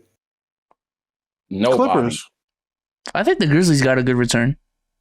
Wait, I don't think Eric Bledsoe wanted to play for them anyways. And then they got Patrick Beverly, Rondo, and I don't know. I can't wait for Bledsoe to do some shit, honestly. I really can't wait. Yeah, the whole Milwaukee fan base asking that nigga pack up. The truth is, bro, it has been a slow NBA week, and we are stretching this fucking topic. That's the truth. This is a small ass trade, bro. Playoff Eric will prove y'all wrong. We're talking about Eric. Derrick Rose. Is he anywhere near the caliber of Derrick Rose? Yeah, shut the fuck up. Yeah, okay. Shut the fuck up. Listen, next topic. Not worse than Oladipo Derrick Rose, bro. Oh my god. He was legit thinking so hard. I was like, bro, I'm not doing this back to Eric Bledsoe, some supreme backup, bro. I was gonna be pissed off because I would think of backup point guards to the dome like those. Get this nigga Bledsoe the fucking one out of here, bro. I wanted to say it, bro. That overrated defender, out of shape, has some bad pace of play, ain't that good of a playmaker any fucking way, and is lucky he got that second team that 1 year because Giannis was on the squad, making him look good. Get that nigga out of my face, bro. With that being said, out of my face, bro. Move on to a little bit more of a related topic. Texas becomes the first state to make buying sex a felony. It takes effect on September 1st. Quick transition. How's that related? What the fuck? Yeah, I'm not. Let me say this. Texas has been really cracking down on a bunch of stuff that's like dumb miscellaneous as of late, but Damo's already saying good. So why do you think that this is good, Damo? Stop paying for cat, you fucking incels. Oh, can I say that? Is that TOS? I don't think you can. Intel processors. You fucking Intel processors. Yes, Intel processors. Yes. Stop being dweebs, all right? God damn it, stop buying box. Go out there, get you a nice fucking shirt, cut your hair, brush your goddamn teeth, and wash your ass, all right? Go out there and be a man. God damn it, stop paying for vagina. It's not ever worth it. All right? Is it? First of all, if you're out there buying $40 vagina, that's definitely not worth it. It's worth way more than that. And if you're paying over $100, that's too much. Why are you paying that much for just I'm about to say, I think expensive vagina is not worth it. That's when it becomes not worth it. You can just go to vagina. Apparently, you just go to Tokyo Valentino, stick your dick in a hole, and hope for the best. That's what I'm saying. Go to where low went. Expensive vagina. Let me tell you, expensive vagina is like an expensive car. It got bells and whistles, but it's gonna take you from A to B. All right, you want to get the job done. You just need $40. You want to get the job. Not agreeing with the action, but yeah, the analogy is A to B. Listen, if it's got 4 wheels, an engine, and a steering wheel, I'm gonna get from A to B. I don't need the infotainment system. You see what I'm saying? So I don't need the sweetie level box. I'm good with old reliable. I'm gonna put my saddle up on Sally. You see what I'm saying? Right. And I'm a got the horses in the back. Horses in the back. A new game on release. That is what y'all out here are paying for. Y'all not fucking sad. Does that make? Does having to put that condom on to get head? Does that really make you feel good? No, that's treacherous. Is that worth it? Dom is anti-condom, bro. Is that happy? Does that make you happy? If you're getting fucking condom head, die slow. It's not worth it. It's not worth it. I ain't gonna lie. It's not worth it. Fuck the topic. Anyone that's out there condom head, oh man, you gotta look in a mirror. Could you imagine hearing somebody say, "Ooh, this is sloppy. How do you know? Oh, You don't feel nothing. You got a jacket on. It's literally dry. What are you talking? That's like putting a jacket. That's like putting a rubber fucking raincoat on, walking on the rain like, oh, my shirt. Like, nigga, your shirt's not wet. What are you? I'm saying, bro. Come on, people. Hell nah. Not my shirt. Come on, I just bought this. Gee, this is Oh good. no. Like, what the fuck? Yeah. What the fuck are we doing, man? They won't poke any holes. Like, bro, Bezos, bro. does that change your October plans of going to Texas at all? That news? Yeah. I think I'm gonna say up Oh north. man, I'm saying. oh man, bitch, souls was paying for it. Damn, Mm-mm. trash. Hey man. All I can The say Brandy's is, going crazy. So. hey, honestly, dangerously horny niggas need to FaceTime. So it's a felony. Fuck it. If you're dangerously horny, bro. Lock his ass up, bro. Lock his ass up. Fuck it. Could you imagine people telling somebody like, yo, bro, get it done. Like, don't even, it's not that deep. Go out there, pay for it. It's a misdemeanor. No, bro, I heard at the end of this month it's gonna be a felony. So you gotta, you know what I'm saying? You gotta. Oh Yeah. shit! I didn't even know Yeah. that. Damn. Yeah, I didn't even know. I really gotta make sure. Yo, thanks for looking out. Yo, thanks for looking out, bro. They raised the stakes on the coochie. I don't know anymore. We really got to disguise it. Hell no, That's when I'm gonna start labeling it as child support, right? Oh my god! Now, Wordy's got this topic on here. I feel like this is wild, but we gonna talk about the U.S. 2020 census data shows that the country's population has seen a boom in diversity, with the number of white people declining for the first time ever. Should I put the applause for that, bro? Honestly, and this is a what do we say about these Caucasians? No. I'm a talkative person. I'm probably the least. I'm just gonna be self-aware here. I'm probably the least liked person because I rap too much. Or I'm angry. What? Next topic. I have nothing. Next topic right now. What the absolute shit am I? Cardiac in the chat, bro. He said, "Let's go." Cardiac. Look at this new cardiac, bro. What the hell am I supposed to say? I want to say, what kind of conversation can we have with that, bro? Watch out, Whitey. Hey, We're coming for you. whites, y'all down bad. Y'all white people down bad, bro. Y'all should have never allowed interracial dating. I don't know what to tell you. That's your first mistake. The white congregation is down bad 8 points right now, bro. Crazy. Y'all are down bad. I know that stat tomorrow, man. Proud. Hey, I'm bringing up that stat to my girl tomorrow, bro. Hey, you got new news, babe? You gonna tell your girl she fucked You got up? to be a minority. Like what? Can you imagine? You imagine breaking the news? You're in a blended relationship. You know, you're in a fucking inner fucking whatever relationship. You go to a girl like, hey babe, you want to hear something? What? Guess who's the fucking minority? Like, by these calculations, by 2077, you're about to deal with black privilege. Oh my god! Do you know what your per 36 is? Hey, could you Pretty imagine? low. It's pretty fucking low. Could you imagine Bezos looking at his girlfriend and telling her, "Y'all got to tighten up"? I don't know why you wanted this interracial shit. Your point is not that high. Hey, you're part of the problem, right? You know you the reason why, right? You part of the problem. So I'm just letting you know. You gotta tighten up. Oh my fuck. Tee up, bro. Tee up. you people need to start killing yourself, baby. You people need to do better. All right. Yeah. Actually, W topic. Fuck it. W topic. His girlfriend, you know it's them drugs, right? That y'all doing them opiates, whatever y'all call them. You know it's that, right? Yeah, whatever you Y'all call killing opiates. yourselves. Opiate, I don't know. Opie, whatever it is, y'all fucking up. Yeah, man. Yo, that's crazy, bro. Shout out to the 156 in there still, bro. Wakanda forever. Shout out to the 156. We ain't really talking about nothing. I feel bad for these niggas. Hey, let's back to basketball for a moment. This one is gonna hit near and dear to me, and I hope Damo comes back soon so we can talk about this. I'm glad everyone's here for this. Let me zoom in just a little bit. I am officially announcing my retirement from Say it again. You the cut out. game of basketball. Cut out. Oh, I'm announcing my retirement from the basketball. You got dropped off. Why is that? Why, bro? Why, Sage? Why? You tell me why that's your first time he retired. Yeah, it probably got dropped off, bro. You just couldn't lace him up again. I'm just saying, why you think that's like? Why would you think that's the case?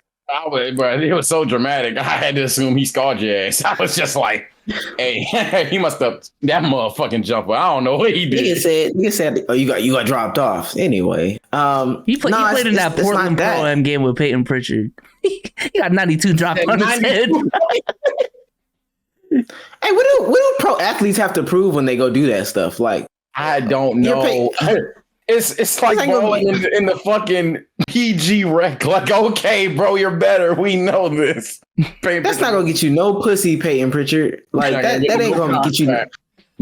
Does he think Brad Stevens is gonna say to himself, "You really gotta Jason Tatum"? Fuck no, we running offense through you. We have a nice third option now. Damn, we have a nice third option. Peyton Pritchard. He anyway. Yeah, bro. I don't think I had a love for the game no more, and I've mastered every asset of the game. And now I don't have the love, so I might take. So it's a mental thing. Skill. So yes, it's a mental thing at this point. I feel like you remember when Michael retired the first time game. That's the way I feel. Like right. I'm not. He said he accomplished everything, and he already felt like the GOAT. So what is there to play for? Right. Like Thanos. I don't understand. Job is done. Basically.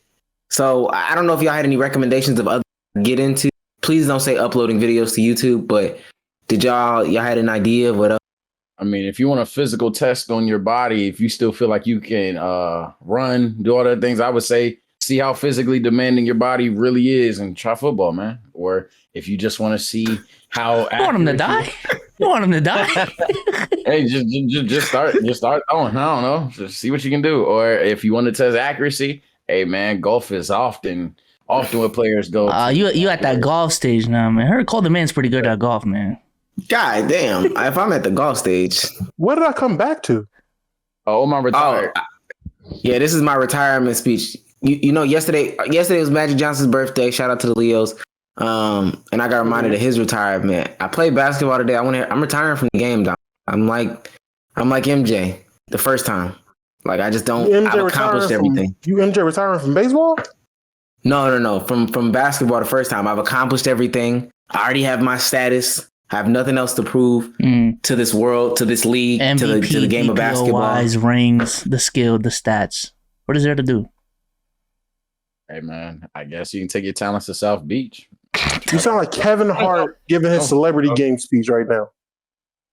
Oh man, that's actually. Do you have anything else I could do, bro? Do you have any other suggestions as to things that I could do instead of being so critical all the goddamn time? Huh? Hey man, do you have anything else I could do? Yeah, read a book, practice your instrument. Don't you got a damn oboe down there or whatever the fuck you got?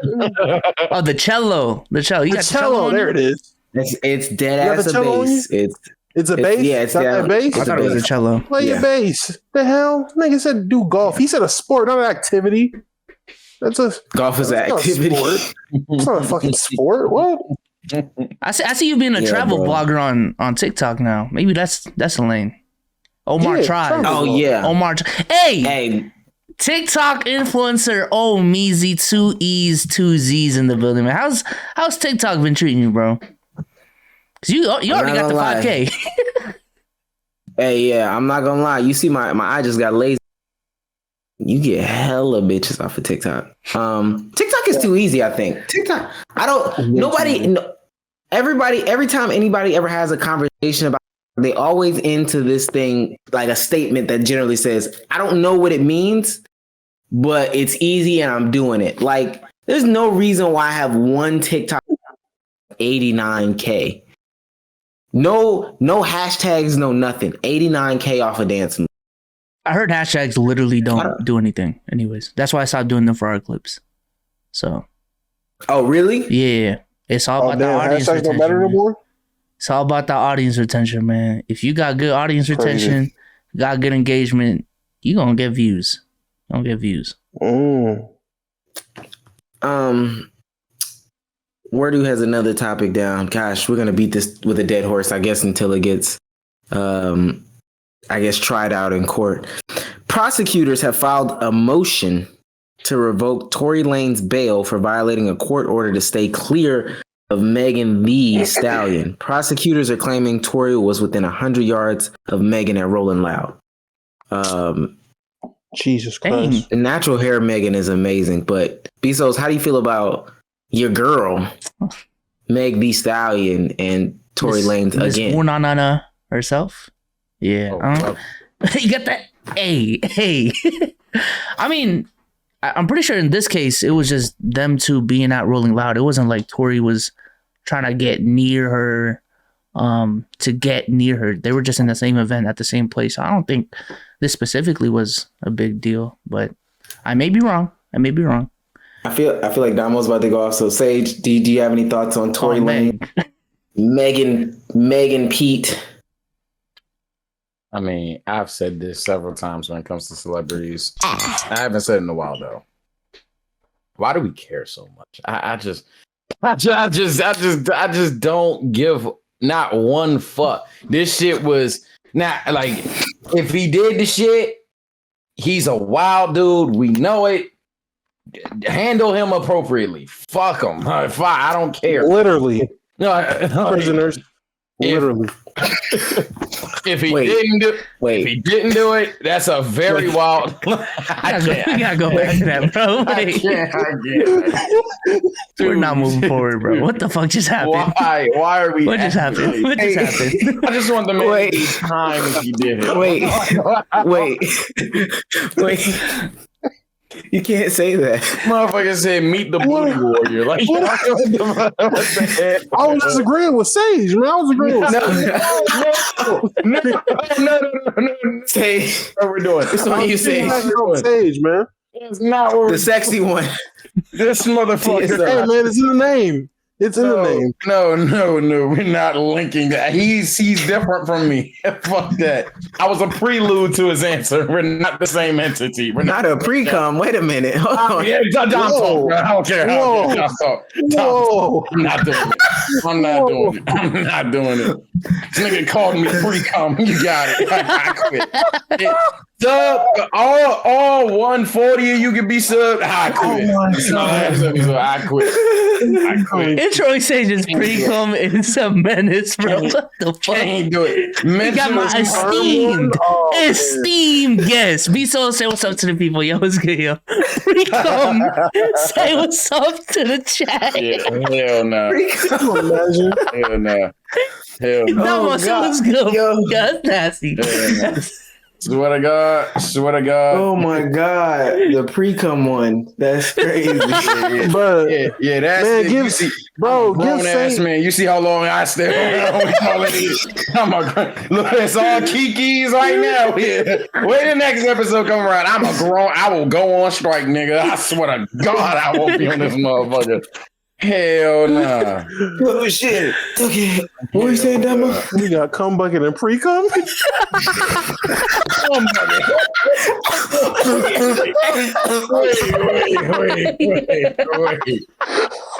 No. What is happening? What is happening? We gotta get Comingo on the pod. What is happening? We gotta expect you guys cum bucket and your pre-cum introduce. He's not even saying his name like Kuminga. He's just saying We're Kuminga. not doing that, man. We're not. Oh my God. Can we not just imagine how many endorsement deals he's losing because people calling this man the cum bucket, bro. He didn't even do nothing, bro. He's just losing brand deals left and right. Think about how many brand deals he can get because of that name. Cam Soda. Shout out to Blue Chew. Cam Soda. Manscaped, you know what I'm saying? It's just the brand's just aligned. Trojan is Manscaped thing is going crazy. Going wild, bro. First active NBA player with an OF. Just seeing Kuminga throw Gatorade bottles in a bucket is so hard. It's just so fucking. Do you think the NBA would actually do something about that? Like if an active NBA player had an active OnlyFans, would they do something about that? Yes. Yeah. I'm convinced. bro. Yeah, I'm 100% sure. NBA's lame like that. Yeah, they would. But that's not in the rule book. You know what I'm saying? That's not in the rule book. Gotta be. But It gotta be. okay, what did the NBA do about Jamal Murray? Nothing. Right? No, well, there you go. Oh shit, I'm wrong. Okay, well, Hey, niggas fine. I mean, his PR team made him delete it, so I don't know what it look like for an active player doing that on a daily basis. So, like, every city they go in to play, there's a new video on OnlyFans. I don't know how good it is for when you're on the court and someone calls you a thought, and it's like, well, And you drain a three. And you drain a three. Yeah, I don't I'm care. pretty sure the Warriors is gonna fill up with the wrong type of crowd. oh my. Omar, I don't know if you heard the question, man. But what if an active NBA player just started an OnlyFans? Oh yeah, I heard that. Not in San Francisco. Can't do it. It's a brand risk. Not yet. Listen. What team would get away with it? I'm talking about a player, not a. No, I'm saying a player. Detroit don't give. Orlando. Atlanta get it. What What if Cole Anthony just tomorrow, like, yo? Trae Young is the perfect candidate for OnlyFans. Trae Young is doing it. I'm pretty sure OnlyFans in New York would set the world on fire. I'm just saying Trae Young is the only player where that crowd that would accumulate because of said OnlyFans to see Trae Young would match like the city you're in. Yo, imagine that's Kelly a market Oubre, for Kelly Oubre with an OnlyFans, bro. What's wrong with y'all? Oh man! I'm just saying, Atlanta's the only market. Hey, Chad brought it up, man. Dennis Kuminga, now we're on the Kelly Oubre shit. No, They already said it ain't gay if it's Oubre, man. So facts, man. Sexy Oubre, bro. Listen, last basketball topic. The sexy Oubre. I think summer league ends within the week. I think summer league is over within the week. Now, I was listening. I know.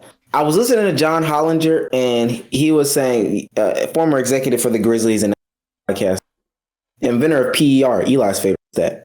But he was telling me, or he was telling the podcast or whatever, don't look too much in the summer league because there's like guard. If you're a guard who can score, then you'll succeed in summer. With that being said, is there anybody in summer league who y'all are noticing or that stands out to y'all, or you think is going to be a problem in the league coming up? I haven't watched any summer league. I'm at the mentality of like, yo, I'm gonna just wait till these NBA players actually get into the NBA and judge how they play. But yeah, no, I haven't watched a lick of summer league. I've been pretty casual my damn self. Caught highlights, caught random ass quarters. Saw a little bit of the K Green matchup because come on, bro. This is gonna be a curveball though, and I was already 50-50 with it, and day by day, I'm actually leaning toward Dom's side with it. Kuminga? Them Warriors rookies. Oh shit! Hey! Like I said initially, Big KB? I got like we're talking about them being rookies. I understand they're not vets. I know they'll make rookie mistakes, but if they fit the system, if they fit with those players, and they are a substantial level of talent already, good to go. Good shit. And Kuminga and Moody and James Wiseman, right? Hey, James Wiseman looked pretty good in the summer league. Hey, has he been playing? Real shit. Has he been playing in the summer league, James Wiseman, or no? I wouldn't know. I don't know about Wiseman. I saw Kuminga. I don't think so, but I wouldn't know. I don't know Wiseman. I would assume no. I saw Kuminga. I say yeah. It's all Kuminga and Moody. So I would assume he's not playing right now. But I'm just saying, I'm glad Sage is seeing the fucking light. I ain't gonna lie. I was 50-50. You and Omar were going back and forth. And I was a person who back like 2 months ago, oh yeah, Omar all the way. I'm like, fuck no, trade them niggas. But like when I saw them pieces, I saw the scouting reports on them. I was like, well, it is what they need. All right, well, they needed that too. All right, Wiseman does fit with Curry technically. It's just a matter of how good he is. All right, let's see what happens. If they're this good already, yes, they may not be a Bradley Beal, but shit, let's call a spade a spade. What the fuck does Beal do if he's there? Do they guarantee come out the West? Probably not. There'll be bots on defense. So let's see what happens. I don't know, bro. If they got Beal, and after what the Lakers pulled off after signing Russ and signing all those veterans, I don't know why the Warriors couldn't do the same if they got Beal. Fuck out of here. I think that fuck out of here. No, because I sat here and asked you specifically if Bradley Beal's on this team, is that not just Damian Lillard +2? Dame plus 3? Is that not what you said? Dame plus 4? Huh? I was gonna say, I feel like he capped 1 and 2 even then. Look Curry, Give me a break, me.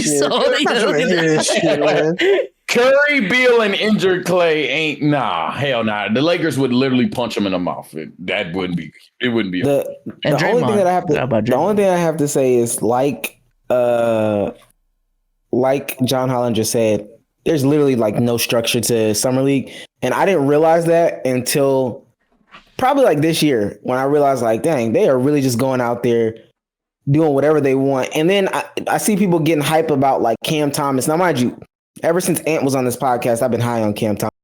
I saw him go out there and score 31, and I got a little hype. But then I thought to myself, now where is he scoring 31 on a team with Kevin Durant, James Harden, and Kyrie Irving? Where is his? One of them has to get. Honestly, 2 of them have to get hurt before they start really going to Cam Thomas bucket. But which might happen if we think about this season. Hell, 3. I mean, to be honest, 3 of them. To be honest with you, but nevertheless, oh my God. The thing that I saw from Summer League that kept me kind of like, oh well, this is nice or whatever. Seeing Jello and seeing the players who are like marginal NBA players, some of them like belong in the NBA. I understand. I've listened to tons of NBA people, politics and all this stuff like this play into it, but like Jello has a spot in the NBA. Obi Toppin has a place in the NBA. That's what I got on the bench. Well, it can be on the bench, but he has a place. It's a spot. And that Jericho Sims dude from the Knicks, the one who was dunking and his chin is like in the rim. He'll be in a dunk. That nigga's a monster in real life. Like he's dead ass a monster. And that's what I got from Summer League. That's Omar's take from Summer League. Yeah, I feel like Summer League isn't really for like the first round draft picks. 90% of them are gonna make it onto the team because they were first round draft picks. It's more so trying to see like, the Alex Carusos of the world, even to a lesser extent like the Kyle Kuzmas, how good they can be. Two-way guys they sign undrafted. Guys, they sign on those very minuscule, non-guaranteed deals, stuff like that. And to be honest with you, even listening to John Hollinger say how like some of these rosters get constructed from Summer League, he was like, if you're an exec or whatever, after the NBA draft happens, and then some teams have those little signings of small contracts like Mac McClung. He said like teams will reach out to agents that they normally work with. So like when Rob Pelinka was an agent, he was representing a bunch of people. If they were able to work out a deal, so let's say at that time Rob Pelinka was representing Tony Allen and he was on the Grizzlies. If they were able to work out a deal, he would do Rob Pelinka a favor and get one of the young guys that he represents up on a Summer League team. And at that point, it's like, are you really looking at him to be on the team in the future, or are you doing Rob Pelinka a favor? Does it matter? Yeah. And the answer is ultimately, balls out. I mean, if he balls out, it matters. That's the thing. It's an opportunity. That's all a lot of y'all needs, an opportunity. Now, if you don't do nothing with the opportunity, then that's on the player. But if he pulls the strings and gets you on that court and you get minutes, make the most of it. We've seen plenty of guys come to that Summer League with no name, no one knew who they were, and it got them the buzz they needed to make a roster spot and show the worth playing in the NBA. While I do say, again, this is truly from him, and I gotta drop the podcast link or something. He was like, these things favor the short guards who shoot a lot or whatever, because they have like 2 days to prepare before they go into whatever they go into as a Summer League game. And it's going to be the most mundane offense. Hey, spread pick and roll, a 1-5 pick and roll, 1-4 pick and roll. Everybody else be on the wing. So if you're a small forward or whatever, you ain't really going to get no shine like that. If you're like you know what I'm saying? Like not like a big name small forward, one of those. But I do see what you're saying. It's an opportunity nonetheless. What the fuck? I think word is contracts. Oh, if we talking about that, and we don't necessarily have to. We know John Wall is the second highest paid player next year. God, the Wizards are one of the worst organizations to ever touch a basketball. I'm not gonna lie, the Wizards are the worst organization to ever touch a basketball. We can do for 2 seconds before we do the Q&A, because I do want to listen to the Q&A. Remember, subs get priority for that Q&A. All right, right, B-Souls? Yes. I can confirm that subs do get priority. If not the only ones that can actually come up. So Your mic works, or I'm pulling you down myself. You out of here. You get one chance. Crazy. While people, matter of fact, y'all can go ahead and get into the Discord for the Q&A. While we do accumulate those people, Bleacher Report drops the best big threes in the NBA. At 1, of course, is the Nets. The Bucks are at 2. 3 is the Lakers. 4 is the Sixers, which I didn't think they had a big 3. The Warriors are at 5, which I think they're better than the Sixers. The Heat are at 6. The Jazz are at 7, and at 8 is the Suns. How do y'all feel about that list? How the hell is Giannis so great that he makes Middleton and Drew better than AD, Bron, and fucking Bumbrook? I don't get it. You come from Bumbrook. You called him Bumbrook, nigga. the Bucks big 3. They have 2 players. So Giannis and LeBron right now. I feel like a decent amount of us would say Giannis is better than LeBron, but they're about the same level. AD and Chris Middleton, I guess we'll give it to AD. I'm just kidding. You guess? Oh, come on, man. You wanted a reaction. No. Don't give him a reaction. You guess? And then Drew Holiday and Russell Westbrook. I mean, Dom, come on. Come on now. Come on. I called him Bumbrook for a reason. Right. So he's the real cum bucket. Bro, stop. Yeah. Stop. Oh my God. As fun as it would be to talk about the Lakers or the Bucks or Philly, honestly, saying Chris Paul, Devin Booker, and DeAndre Ayton are 8th when they went to the finals is kind of just what? I don't give a fuck. You can't tell me Philly is better than them, bro. You can't tell me can't tell me the new edition of Jimmy Bam and Lowry is better. I'm not big on the French dip, so I'm just not even gonna talk about that. The French dip. even if you wanted to go to the route of Golden State, which that trio is legendary and iconic, we don't know what we're about to see. And Draymond is a fucking hole on offense now, so that would even be a discussion. But the Suns being bottom, hell, Boston as Tatum and Brown, whoever the third is, they probably Schroeder. Like, I don't even know who the Stop talking about us, bro. Stop talking about us, bro. Hey, bro, Tatum, Brown, and Schroeder. I'm about to surprise y'all, man. They don't want to talk about Atlanta. I'm being serious. I don't think they're a big 3. Like half of this list ain't a fucking big 3. Michael Conley, Gogurt, and Dimitri ain't a big 3. But I'm saying if Tatum and Brown standards, I guess. Tatum and Brown alone would qualify them over Utah, in my opinion. Because I don't think Mike Conley is that much better than Dennis Schroeder to ignore the fact that D-Mitch and Tatum damn near trade off. He's that much better. Brown. He's that much better. Who? Mike Conley's that much better than Dennis Schroeder. Yeah, that much better to where they're on the list. Yes. In the the Celtics don't have a big 3. What is Dennis Schroeder? Mike Conley's literally better at almost every single aspect compared to Dennis Schroeder by a significant degree. I would say Dennis may be. Dennis Schroeder's tricky. Finishing. As fun as it is to slander dude for fumbling, he is a serviceable player. He just was a player that just should fit but didn't fit. He just thought he was. I don't want to hear that from Lakers fans. I don't, because y'all were slandering these players all season, and then watch next year. Kyle Kuzma's straight. He's a straight player. Whoa. See, you bundling with me with typical Laker fans. I'm in 2080p, whatever the fuck, 4K, 8K. Kuzma ain't gonna set the world on fire. He's gonna average an inefficient 20, if that, because Beal's on the team. But I don't know. I don't think Conley, as good as I think Conley can be, I'm just not big on Gogurt. I don't think that's a big 3. Yeah, that's all I gotta say on that. So, but my biggest gripe is really Phoenix. Yeah, bring some people up. Yo, Rusty K, what's good? Yo, okay.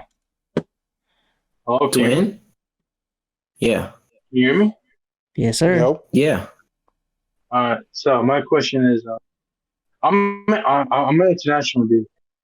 So Question is, do you guys think the marketing of how the NBA handles its marketing towards its international fans could be better? Because in my opinion, it is super underwhelming.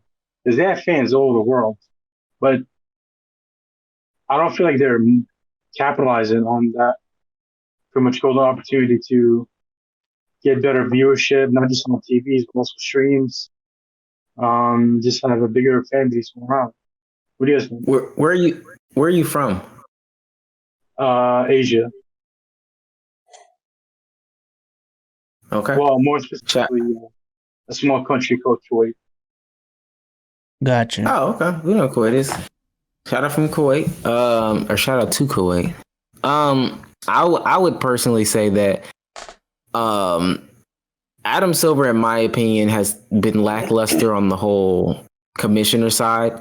The David Stern thing is what people are hanging on to so crazily, but that was an easy judgment. Like, that was an easy call. I don't think he knows what he wants to do for the NBA. And if it's try to force or make individual teams good or whatever the case, no. He needs to rig it up like David Stern did, get these dynasties going. And that would also translate to the international market. It sounds crazy. It sounds crazy. The reason why people across the world like basketball is because of Michael Jordan, Kobe Bryant, and Yao Ming. Yeah. So, literally, it sounds crazy. Rig it up to get these dynasties going. You can't have these smear campaigns or these people. Like Bill Russell said, they don't show basketball pre-92 for a reason. You can't have these people come out and openly give their real opinion on LeBron James. You need fluff pieces all over the place because that's what's going to push basketball. I mean, the Nets also, literally exist, though. Got Harden, they have James Harden, Kyrie, and KD. Is that not rigging it up? Hey, and let's see if it has to pan out. It has to work. It has to work. Like, they have to win a ring. Damn, give them some time. They have to win. Some time. Dang.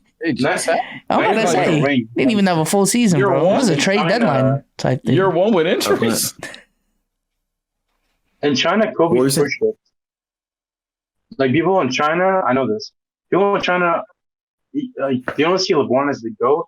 They don't really do. There might be some LeBron fans, but it's all Kobe there because of even in the Philippines. Philippines is heavy on Kobe. Oh man, like I said, is heavy on Kobe. America. And then Curry, honestly, from what I know, Curry's replaced Kobe, and like in the Philippines, it was Kobe. LeBron was cool, but like it was really Kobe and then Curry. Klay Thompson is actually pretty popular in Asia because of his studio. Oh yeah, because he's with Lee Nen, right? Thompson was out there for a minute.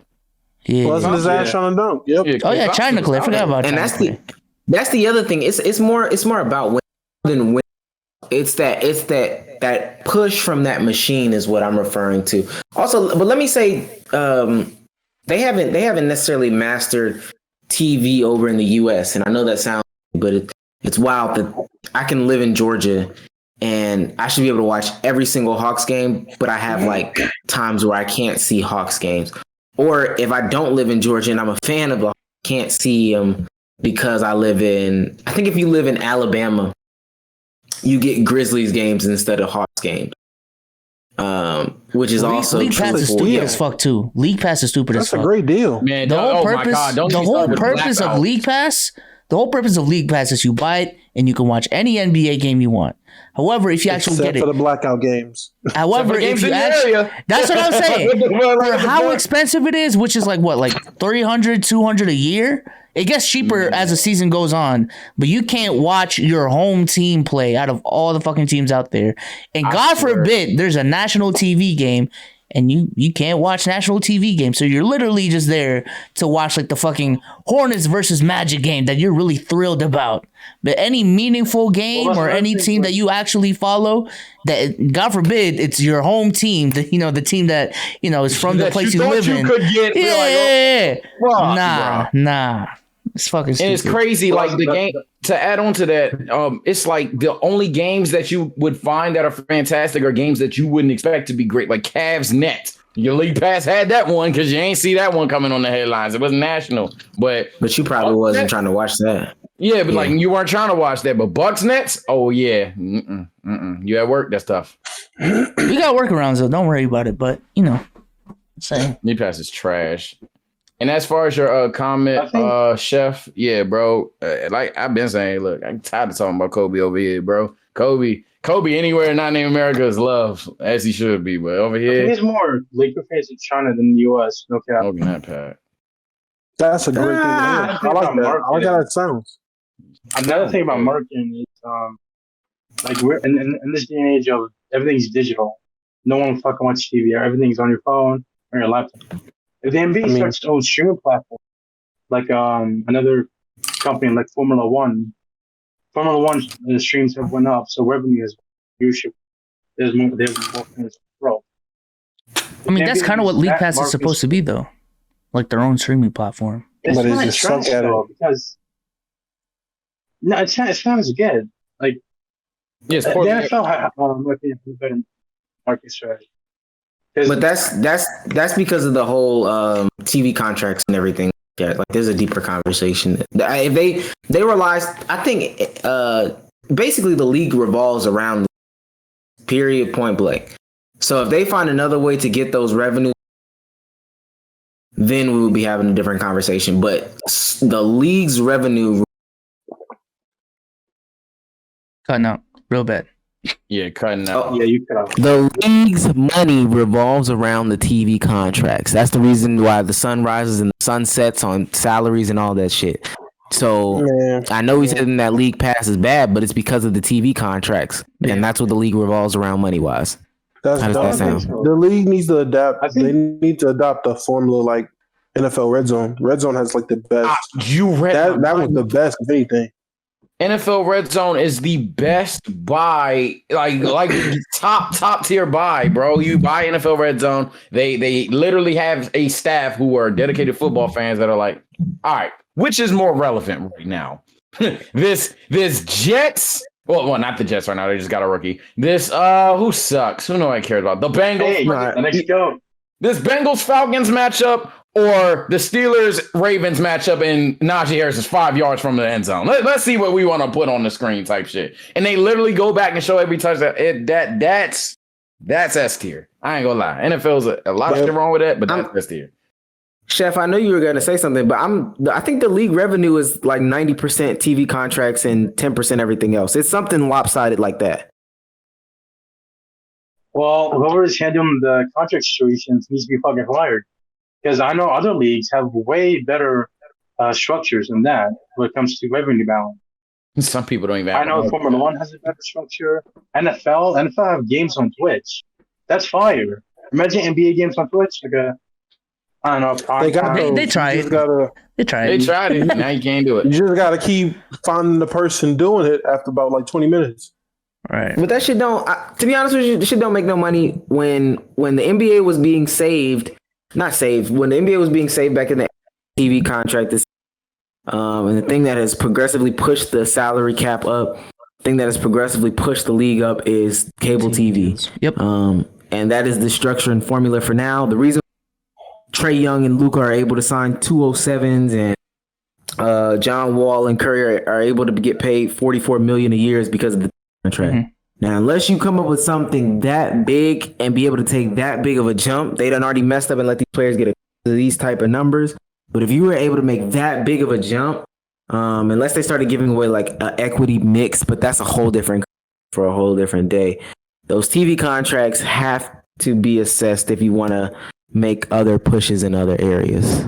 Yeah, well, I think if one of those companies buy into a company like Twitch or YouTube, then that might be a different story. Because if YouTube and or Twitch or Twitter, or any of these actual social media platforms are tied to those big TV companies, then there might be potential there. But until that happens, yeah, I don't think there's going to be much change. Great. But appreciate your question, bro. We're going to get more people up on here. Oh, wait. Quick shout to Cardiac and fuck Weston Bucket. Oh, man. Fuck Rusty. Well, Okay. you heard him. Fuck Rusty. What did you do to him, Rusty? I don't know what you did to him, but Yo, we can't keep letting Will the Will get up. Why? What I do? Terrible. Not with this terrible ass menu selection you got. What are you talking about? Listen, what's your question, bro? What's your All right, question? so this goes back to the child support y'all were talking about earlier. Do you think it's hypocritical for a woman who says she's pro-choice to put a man on child support? Yes. What? Genuine question, it's but how? hypocritical? Like I don't see the type between the two. I mean, you're pro-choice, which means you believe you have the choice on whether you want to be a parent or not. By putting a man on child support, you're taking away that choice. For him, anyway. If he doesn't want to be a parent, but you want to have a baby, but you're going to put him on child support, you eliminated that choice for him. Exactly. How are you pro-choice when it comes to women, but you can't give a man a choice? That same choice. Life or not? I mean, we hypocritical. just kind of established that money doesn't determine if you're a parent or not. So you can still not be a parent, but you just gotta pay up. Why? If you don't want to be, but if you don't want see to what be they a parent, why are you paying? I see where you you had guys are sex coming with a from. woman. You had sex with a woman and you got her pregnant. Okay, but You were it's there. the same. But why do you not have that same choice? Thank you. If the roles were Because reversed, you're not holding the baby for 9. You're not holding the baby for 9 but months. I What are you did talking deliver semen to create said child, and you want me to support said child for 18 years instead of carrying it for 9 months? That seems a bit But lopsided, right? you're not holding the baby for 9 months, putting your life on the line for said baby, and you're throwing a couple of dollars a month at a child when Not a couple we of know dollars. that it takes Not more. a couple of dollars. A couple $100, whatever it is. Regardless, again, whatever is too much if you don't want to have a child. If you are in a pro-choice state and a woman has the choice, you tell her, look, whether it's financial obligations, personal reasons, whatever it is, you do not want to be his father. You do not want to have a child. If you're in a pro-choice state, a state where a ton of women, even the woman you're with believes in pro-choice, and if she didn't want to have the kid, she wouldn't have it. But because she wants to have it, now you're obligated for 18 years to come out of pocket and pay whatever amount of money, which she can go and ask the judge, yo, you know what? This isn't enough. Up that price, good sir. You get a promotion, up that price, good sir. You get another That's job, literally up not that how. price, That's good not how sir. child support works. That's literally how some women use child support. That is an actual fact. You can look it up. Women legit can go in and request a higher lump sum of child support. That is 100% fact. It would have to be justifiable. Again, if the salary is the same, if I'm making $15 an hour, and I don't. When we have the child support conversation, I know we as men, we always take it a look as the woman is exploiting the man. But there are definitely situations, more often than not. I mean, the reason why child support exists is because the man manipulates the situation, laying your seed across this country and not taking care of these children. But we're not talking about the aborted fetuses, though. Fuck them. That was women's. I mean, everybody doesn't want to have. It's still a dangerous procedure. People die from abortions. That's a life-altering, dangerous procedure as well. People die from money management, going fucking homeless. You can be broke. You can die being on the streets getting stabbed by a homeless person because you're broke and you can't pay nothing because you've been let dry. Stop. That's Stop like what? that's People, you connected the dots on that one. You reached I'm that reaching. one. You know what? That's yes. the chat. Tell me if I'm tripping. People legit. You can go. That is coming at whatever pockets you have. That can prohibit you from trying to get out your mama house. That can prohibit you trying to get a car to get to said job. Don't have sex with the condom. That's boring, Omar. If you can't afford a baby, it's the way you say it every time. Let me tell Will this, and let me tell any other little kid in the chat, nigga in the chat. I'm just saying this is OHM, 2 E's, 2 Z's, and a Y. If you can't afford to have a baby, you should not be having raw sex. Period. Point blank. And Will, let me tell you this too. Okay, unless buddy. She's on birth. And this is not even that. This is the reality of if you do this, how to do that. There are people out here like Mr. OM to the 2E, ZZY, whatever. You got people out here like him who support these women in being hypocrites and support that type of behavior and mindset. So you got to be careful. If you're going to do it, please be smart. Please pull out, or no, this is the woman. you want to spend the rest of your life with. I know. Come on, don't tell I'm me. just saying. I'm a professional raw dogger, so it's like my job. I can't. I gotta go. We don't got. You're underage. We're not talking about that. Shut the fuck. That's what I'm saying. First and foremost, you are underage. You think can you support a baby right now? Absolutely. Be honest. Absolutely not. Why you having raw sex then? Because I'm a professional raw dogger. There you go. All right. Okay. Hey, it's a raw dogger until it's pregnant. That's what I'm saying, Damo. If you can have this conversation with Will right now, and he's telling you I'm a professional raw dog, all this that he gets her.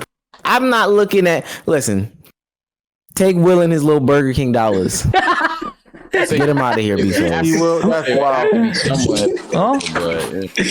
Appreciate the question. There you bro. go, Will. Just like this men out here buying feet pigs on fucking Amazon. I mean, On buying feet pics on Amazon is nasty, bro. Getting feet pics with prime shipping is hilarious, bro. What the fuck? Donate to the hot tub. 2-day shipping. Oh my! I'm about to say, are they digital or are they like actual? Motherfucker got QR codes for feet pics, bro. Yo, what's good? What's good? Shit? Sure. Yo, What's good? What's good? Your mic. God damn. Assalamu alaikum, my brother. Oh wait, is it echoing? No, it's good. It's just clear. Yeah. Nah, it's just Oh, it's clear. Oh, thank you. $60 Samsung Q2U mic. Shout out to them. Bezos paid $500 for his mic, but go ahead. 90 for this little shit. So, first of all, I wanted to say great podcast. I love all of y'all specifically as content creators individually and as a group. So shout out to all y'all. I hope all y'all families are doing good. Everybody's doing good on your side. Oh, first of all, Appreciate it, man. yeah, you got to be wholesome, man. You got to be wholesome. And the audio is clear. Damn. Thank you. So I have one question. I apologize for making it like a deep kind of thing, but I just want to hear you guys' opinion. In your outside of therapy, like just like professional therapy, what do you guys think is the best way to beat an addiction? You want to take this? Anybody want to take this first? I don't think there's an answer to that. I think it's a case by situation. Yeah, it's a general scheme. I wouldn't know. Yeah, but I mean, like from your guys' experience and like how you guys would handle Well, it. I'll say this right now. I think sophomore year of college, Dom knows this. I was on that, that nicotine shit. And what helped me was quite literally just whenever I had the urge to throw my shit away, to just throw my shit away, like in the trash can. Because if I told myself, if I get to the point where I'm so addicted where I'm literally going back to a fucking trash can to pick shit up just so I can get a quick hit, like that's the line for me. Like I'm considering myself a loser at that point. So that's, to me, that's what I did, and it's really helped me since. I mean, a good old fashioned love, you know what I'm saying? My girl doesn't like me smoking, so whether it's therapy, whether it's lecturing, hearing from others, at the end of the day, beating an addiction always requires an absurd level of strength and self-awareness. You have to be able to look at what you're doing and see the harm in what you're doing, whether it's physically or mentally or financially even, because most of the time it's financially low-key. And for you, in order to do that, you have to kind of realize what you're missing out on. So I guess that's the way I would handle it. I always look at everything as in like a check and balance. If you do this, you must believe by this. Like a lot of my videos are about talking about hypocrisy, whether it's takes or yada, yada, yada. So that's probably the best way I would look at it. If I was addicted to something, like let's say I was a straight alcoholic and I was addicted to drinking, my thing would be like, all right, that $65, $40 bottle could have been 100 to a mic. And that mic could have translated to more subscribers because now they're not bitching about my mic. Da, da, da, da. Like that's the way that's probably my best way to view it. But it's definitely case by case because there's drug addiction, gaming addiction, sex addiction. Like it's a lot. Okay. Omar, did you want to say something? Or Dom? No, Damo. No. I'm about to say, I think for one thing that can help for any case, a support system. You need help. I mean, you're going to need other people to help you and go through the process with you that want to see you succeed and do better for the sake of just you being a better, happier person. So whether it is sex addiction, game addiction, drug addiction, alcoholism, whatever it is, find some sort of help, whether that's family, friends, fucking AA, no cap, man. A stranger with similar circumstances or with experience can be just as supportive as your brother or your mother, bro. Like, Facts. You need somebody that's gonna be real with you. So that's what I would say. Get somebody that's gonna be real with you. Don't get people that's gonna yes man you to death or just want to see you be. You gotta have those people that's willing to get uncomfortable with you for you to get better, so the truth can hit you because the truth hurts. Mm-hmm. Before, give me some. Oh, go ahead. But before, go ahead. Omar, Go I ahead, just want to Sage. say, like, that's like that. Like what Dom said, that's fuck this addiction. That's just my ideology on life type shit, bro. Like, I'll never in my life surround myself with people that let me do whatever the fuck I want.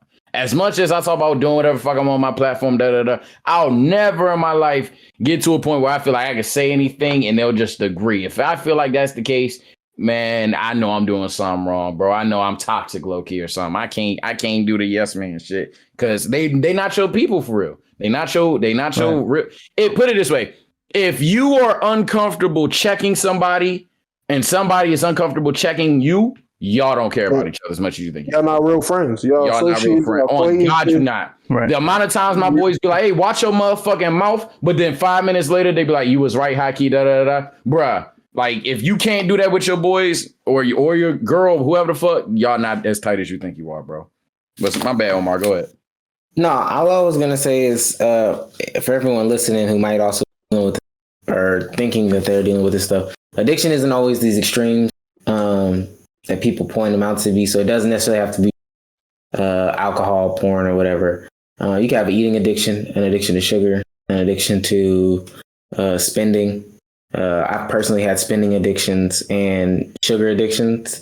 So I think the first thing is recognition, understanding that there is a issue there, and trying to figure out that why has also helped me. That's a good one. And like Sage said, what I'm missing out on.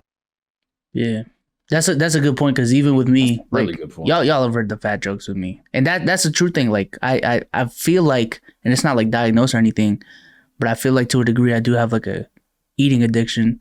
So last month I literally hit up a nutritionist that I can just talk to for any health questions that I have. She's, I'm paying her to pretty much not judge me, so I can, in a way, it's kind of like therapy. Like, she's not going to judge me for any questions I have, any thoughts that I have with regards to weight. And it's not the fucking cheapest thing in the world, but it's a step. It's a step, and I think long term, I'm even financial. I'm gonna save more money paying her how much I ever pay a month compared to the fucking medical bills I have if I get diabetes or something worse like that. I'm proud of you, bro. It's nice. And B Souls is hitting it on the dot. Like for me, like I feel like the best time for you to really learn like how to beat an addiction or beat anything like that is when you're at your lowest point in life. Because I feel like when I was at my lowest point in life, like when it came to like battling with, I don't know if I have an addiction, but it's more of like a compulsion. I know it's at least a compulsion. When I was battling with that and I was at a very low point, I was able to really fight it off. Because I remember I got this from like a show. It said when you're at your lowest point, you're open to the biggest change. So like that shit hit me, and then I was like thinking about it, and I was like, man, this shit is like. Like it's beatable. You just gotta like put an amount, like a high amount of dedication, and like you gotta like look yourself in the mirror, like put yourself in a spectator perspective instead of in your own body. Again, thank you all so much for the input. I really do appreciate it. Could I get one more question, or am I pushing the line? Well, go ahead, man. Go ahead. Yeah, go ahead, bro. So motivation is one thing. How do you all like specifically stay dedicated to what you guys do? That's a good question. Easy for me. Honestly, that's easy for me. Just knowing not like another outlook I have on life, and I'm not a wise guy. I'm young. I'm gonna fuck up. So my word is not gospel here. But the way that I view things, life isn't gonna change until you go out there and make change, until you take an action. If you wake up, talk to the same person, do the same thing, go to sleep, an opportunity falling into your lap is like 1 in a million. Like those are the stories you hear left, right, da. And obviously you don't have to go to the extreme as the memeable moving into somewhere and having to succeed or you're going to go broke. You don't have to do that, but you do have to take action, because if you sit there and do the same thing over and over and over again, nothing's going to change. If I were to sit here and just keep it a buck, never promote it, never talk about it, never give it effort, not turn on these lights and just lay back all the time, not even try to get a new mic, which I have on the way, then why would I expect Keep It a Buck to ever be a top tier podcast? Why would I? Because I've been doing the same thing ever since I joined the podcast. You have to make those adjustments. Everything does come with time, but consistency is great, but you have to make effort to get what you want. So right. that's probably my biggest motivation when it comes to my own content and this podcast. I mean, for me, hopefully this doesn't get taken the wrong way, but short term, I think financials is a big motivator for me. Like, I don't want to think long term too much. Like right now, my goal is to save up for the first apartment I'm ever gonna buy, or rent out. So that's a big motivator for me. Fucking student loans. Every time I see my account, I'm like, damn, I owe this bank $60,000. I'm like, yo, that I don't want to see that. I don't want to live with that. So right now, it's financials. It's not all about financials, but I just want to focus on that right now, and then, hopefully build something that'll help me in whatever it is my next goal. But that's what it is for me right now. Dominant. I mean, for me, a lot of newfound motivation, man. I got a kid on the way. Damo Jr. Hey, If that's it. If there was no other kick in the pants I needed, it's the fact that I could have a little fucking me staring back at me like, nigga, what's next? Like, nigga, I'm relying on you. Like, it's crazy and surreal to me because I'm toxic as goofball, but like, nigga, like I got somebody legit. I'm responsible for a motherfucker for 18 years. I'm responsible for this little motherfucker not to be crazy. I'm responsible for not raising a school shooter. I'm responsible for like making sure I raise a productive citizen in the world. Hopefully someone way fucking better than me. So a great individual, fucking hero in the world. I'm responsible for putting that out there. So in order for me to do that, I can't let them see me in a shitty situation, shitty environment, because I know the environment I was raised in, the parents I had, and shit, I feel like I'd be doing them a disservice for all the work they put into my childhood if I can't give someone similar or better to the lifestyle to my kid. Like, my parents' whole thing was they wanted me to have a better childhood than they had, and they succeeded. So I want my kid to have a better childhood than me. Right. So that's my biggest motivation. Oh. I don't know. Like you said, the financials might sound shallow. It's crazy. I've been thinking about stuff. I hate this mic. It's crazy. I might not have motivations. I don't think that I'm necessarily dedicated to things, and I think that that's okay. Like right now, figuring out things. Maybe I'm not passionate enough about stuff. When I was younger, I was. They were stupid. Then I got older and stopped being dedicated to stuff, and then hopefully as I get older, I guess I find that passion again. But I don't have that draw right now. Living life. That might sound like the wrong thing, but that's okay. Let you acknowledge it's okay. It's not, because if you think you're dedicated to things that you know you're truly not, you're going to end up simply, I don't even have to go on soliloquy. You're wasting time. If you're dedicated to something that you know, that if you dedicate hours and hours and hours to something that you know you really could not give a shit about, or you aspire more in the future, you're wasting your own time. You're wasting your own potential. So no, it's not a bad thing at all. Agree with Sage completely. Like sometimes it just takes people to they're like mid 30s to find what they're dedicated to or what they really love. Like thankfully for me, like with my situation, I'm able to find it at 21.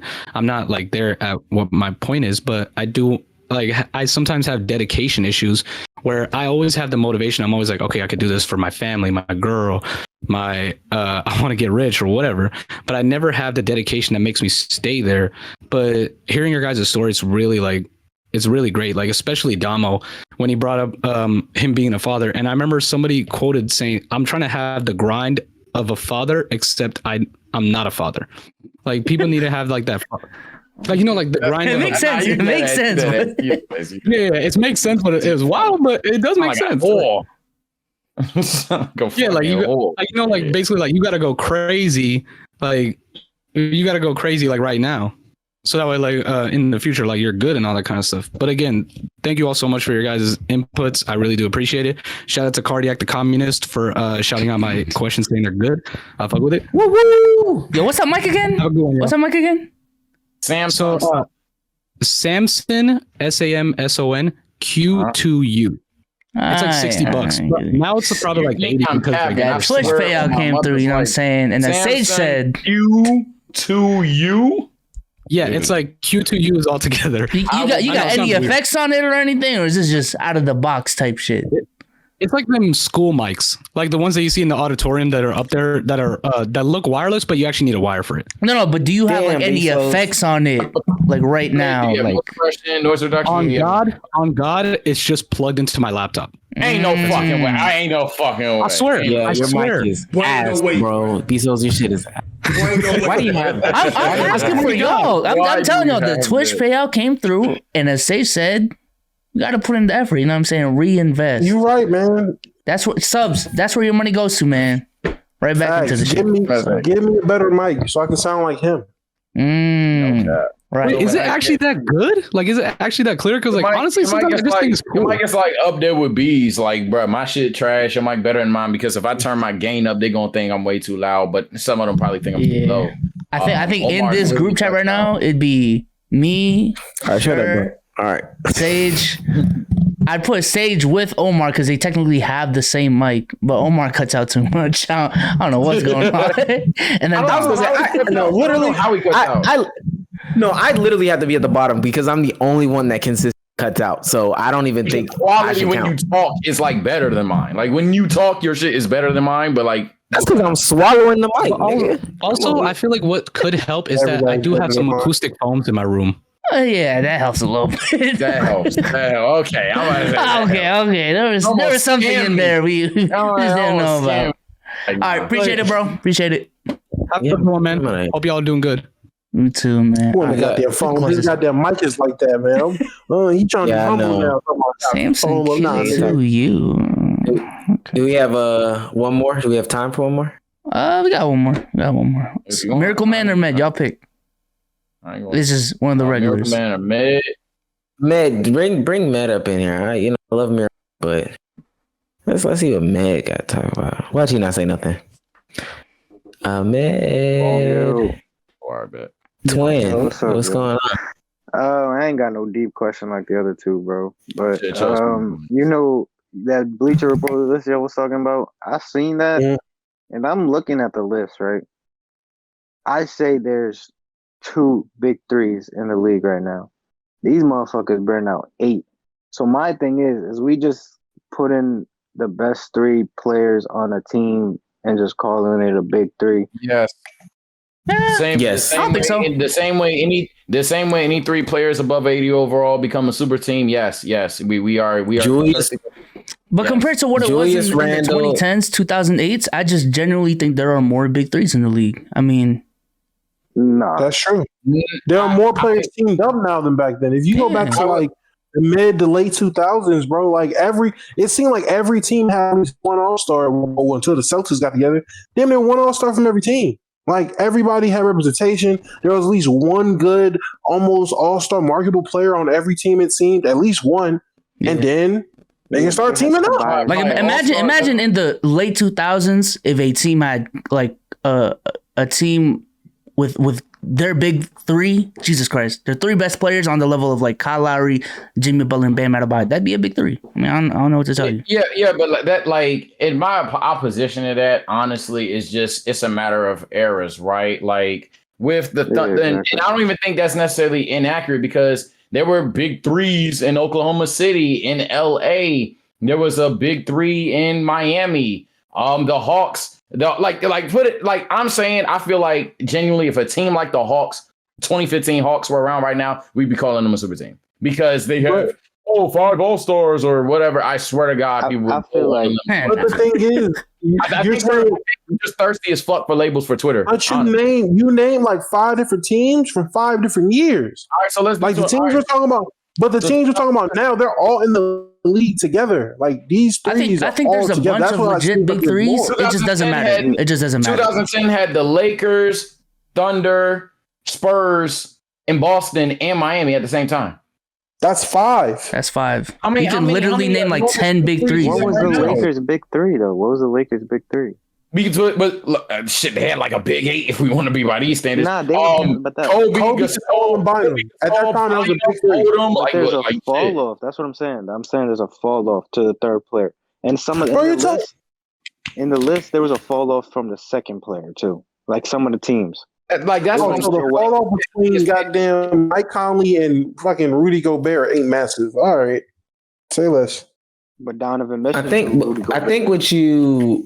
Oh, you thought Rudy Gobert was the second best player? I thought he was number 3. I was saying the drop off between Conley to Gobert. Oh man, Mitchell to Conley. Same. I mean, I feel you, but at the same time, Gasol to Bynum.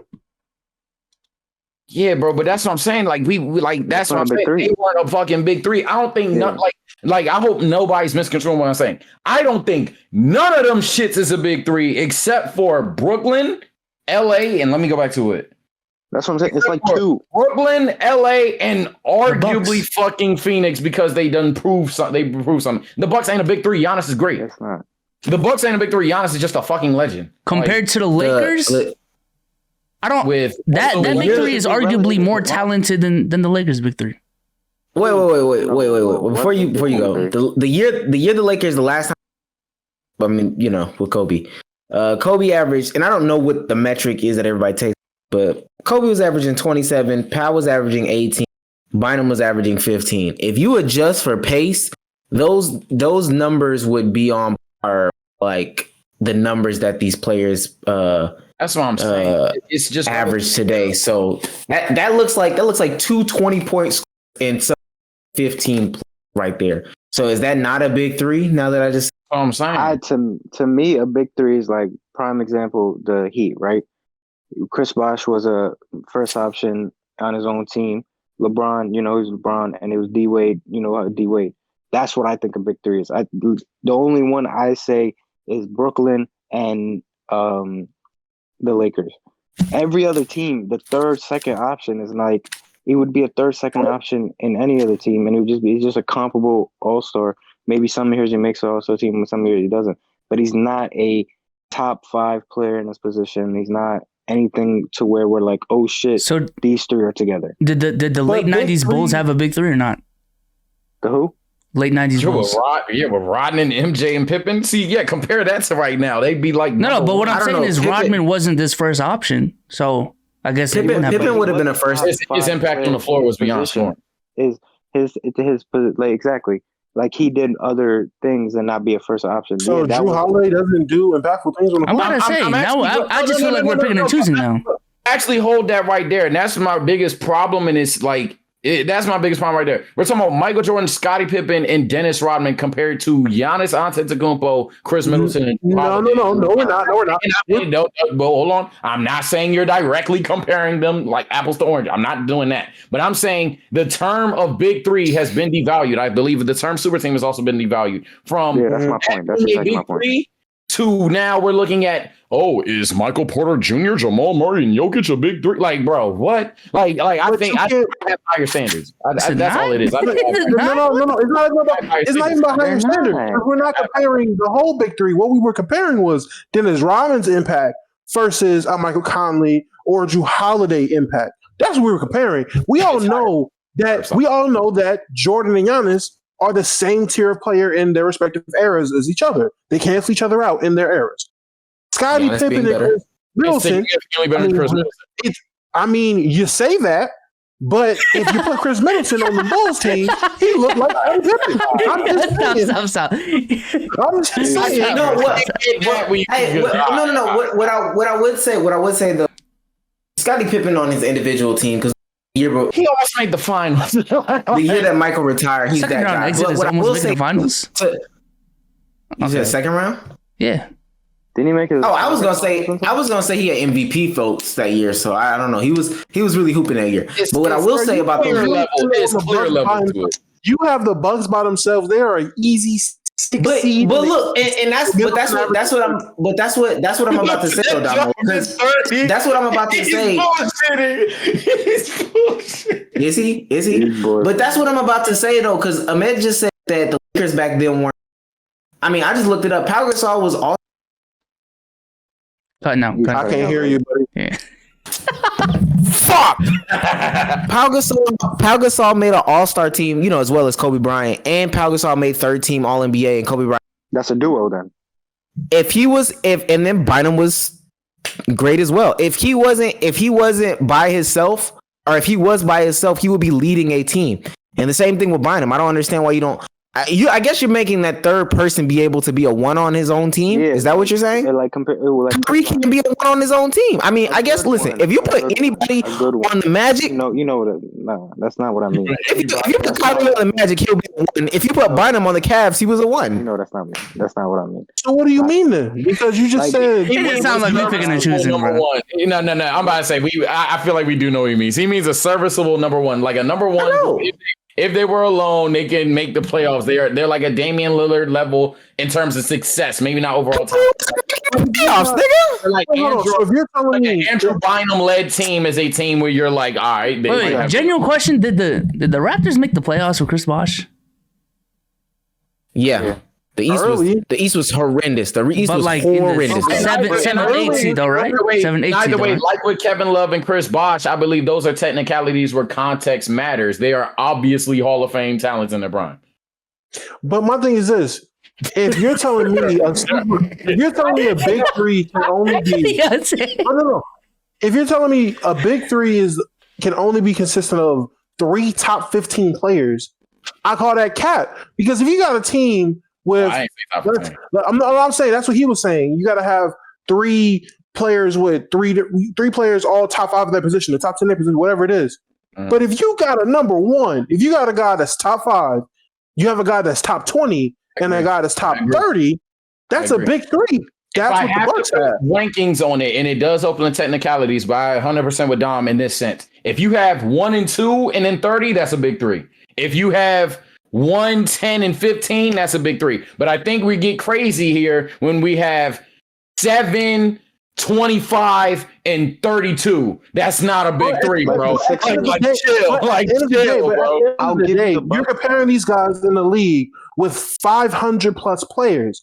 And if you're in the top 50 of 500, what percentile are you in? I agree that you're a very good player, but like I said, and this is just my standards. I have higher standards than most people. I've come to realize that. When I say big three, I think this is a big three where unless injury occurs, they should dominate the rest of their league. Like especially when you compare that just sounds like a super team. Okay. All right. You know what I'm about to do? Hey, you look at super teams. You know what I'm about to do? I'm about to go to BSO's top 50 list, right?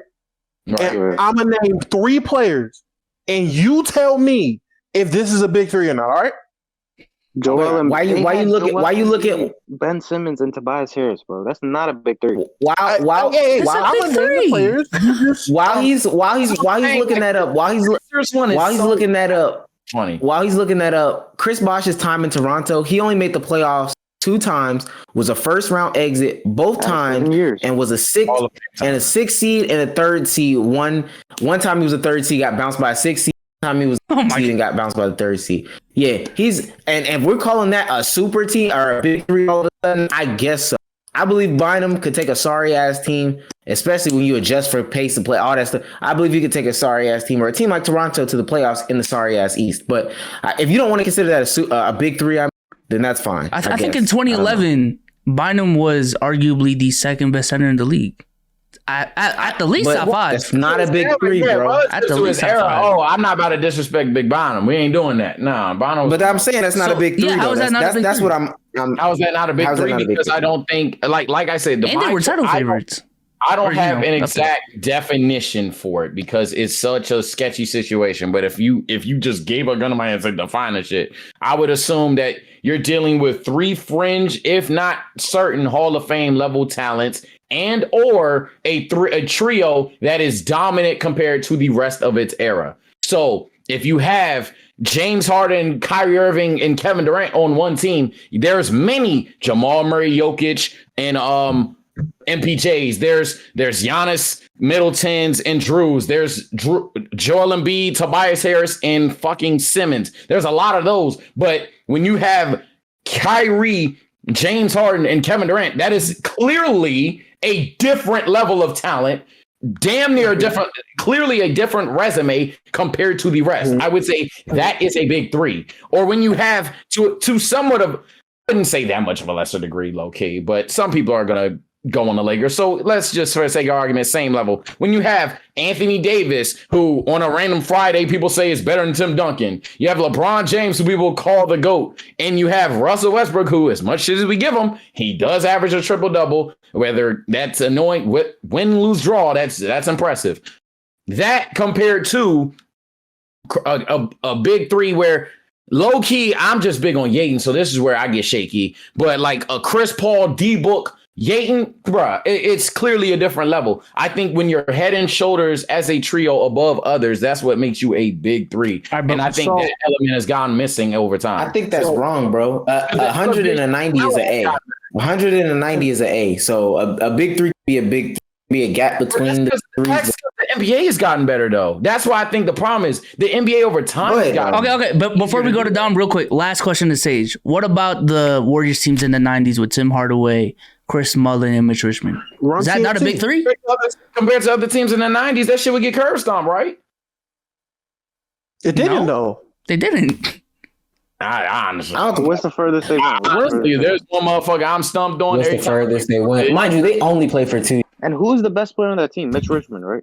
Yeah, probably. They're all about the same. Like Mitch three Richmond, really good players. Cool. Chris Mullin was pretty cool. I would say that is somewhat, but at the same time, when you compare it to that Bulls team, motherfucker, are you not comparing it to the rest of the league? Like, yeah, the Bulls is better, but it's the rest of the league. They're just one team. 90s basketball. I don't have 90s basketball. Okay, so let me ask you this. Yeah, 90s basketball. If you see a team on paper with Cat, Sabonis, and Kyle Lowry, is that a big three? Cat, Sabonis, and Kyle Lowry? Probably not. No. That's not a big three to you. Bezos, is that a big three? That sounds like a Cat, big three. Sabonis, and Kyle Lowry. Is that a big three? Not a big three, bro. That's not a big three. Cat, Sabonis, and low standard. Y'all bugging. All right, hold on. Okay, that's good. Wait. For the reset. Let me ask. Okay. Next question. Zion, LaMelo, Brogdon. Is that a big three? No way. Y'all about to tell me you got worse, but that's a big three. That's still I'm not trying to make the best big three. I'm just trying to see something. Second-year player, bro. There's no. Fuck. There's no way. Are we not talking talent? I know. There's no way. What they're talking about, bro? There's no way. Because you're young, you can't be in a big three. No matter how much numbers you put up, how best you are. I'm not saying. Okay, but you said I named a second-year player, so make your decision, bro. My thing is we're taking every point that I or Med make very literally and attacking it and acting like it's not a mixture of all of those things. Yes, the third star matters, but that first guy matters as well. Zion Williamson and Karl Anthony Towns are two players we don't even sniff of winning a championship. They're not those guys yet. There's no way we're about to say Zion and Cat as the best player and then a drop off to Sabonis and even further drop off to 36-year-old Lowry is a big three when you're in a league where hell, the Jamal Murray, MPJ, Jokic big three is all damn near clearly better than all three, except for Murray to Cat and MPJ to Cat. Okay. Next question. Oh man. Trae Young, DeAndre Ayton, Pascal Siakam. Is that a big three? No. No. What? No. Bro, the standard is LeBron James. Okay. So again. You know what that let me know? That just let me know we can be adults here and agree to disagree. Because to me and B-Souls, obviously, y'all are thinking big threes have to be at least 2 elites. Oh, and I'm seeing chat saying the dummy. What the fuck is the difference between a trio and a big three? What the fuck is a trio? What is a trio?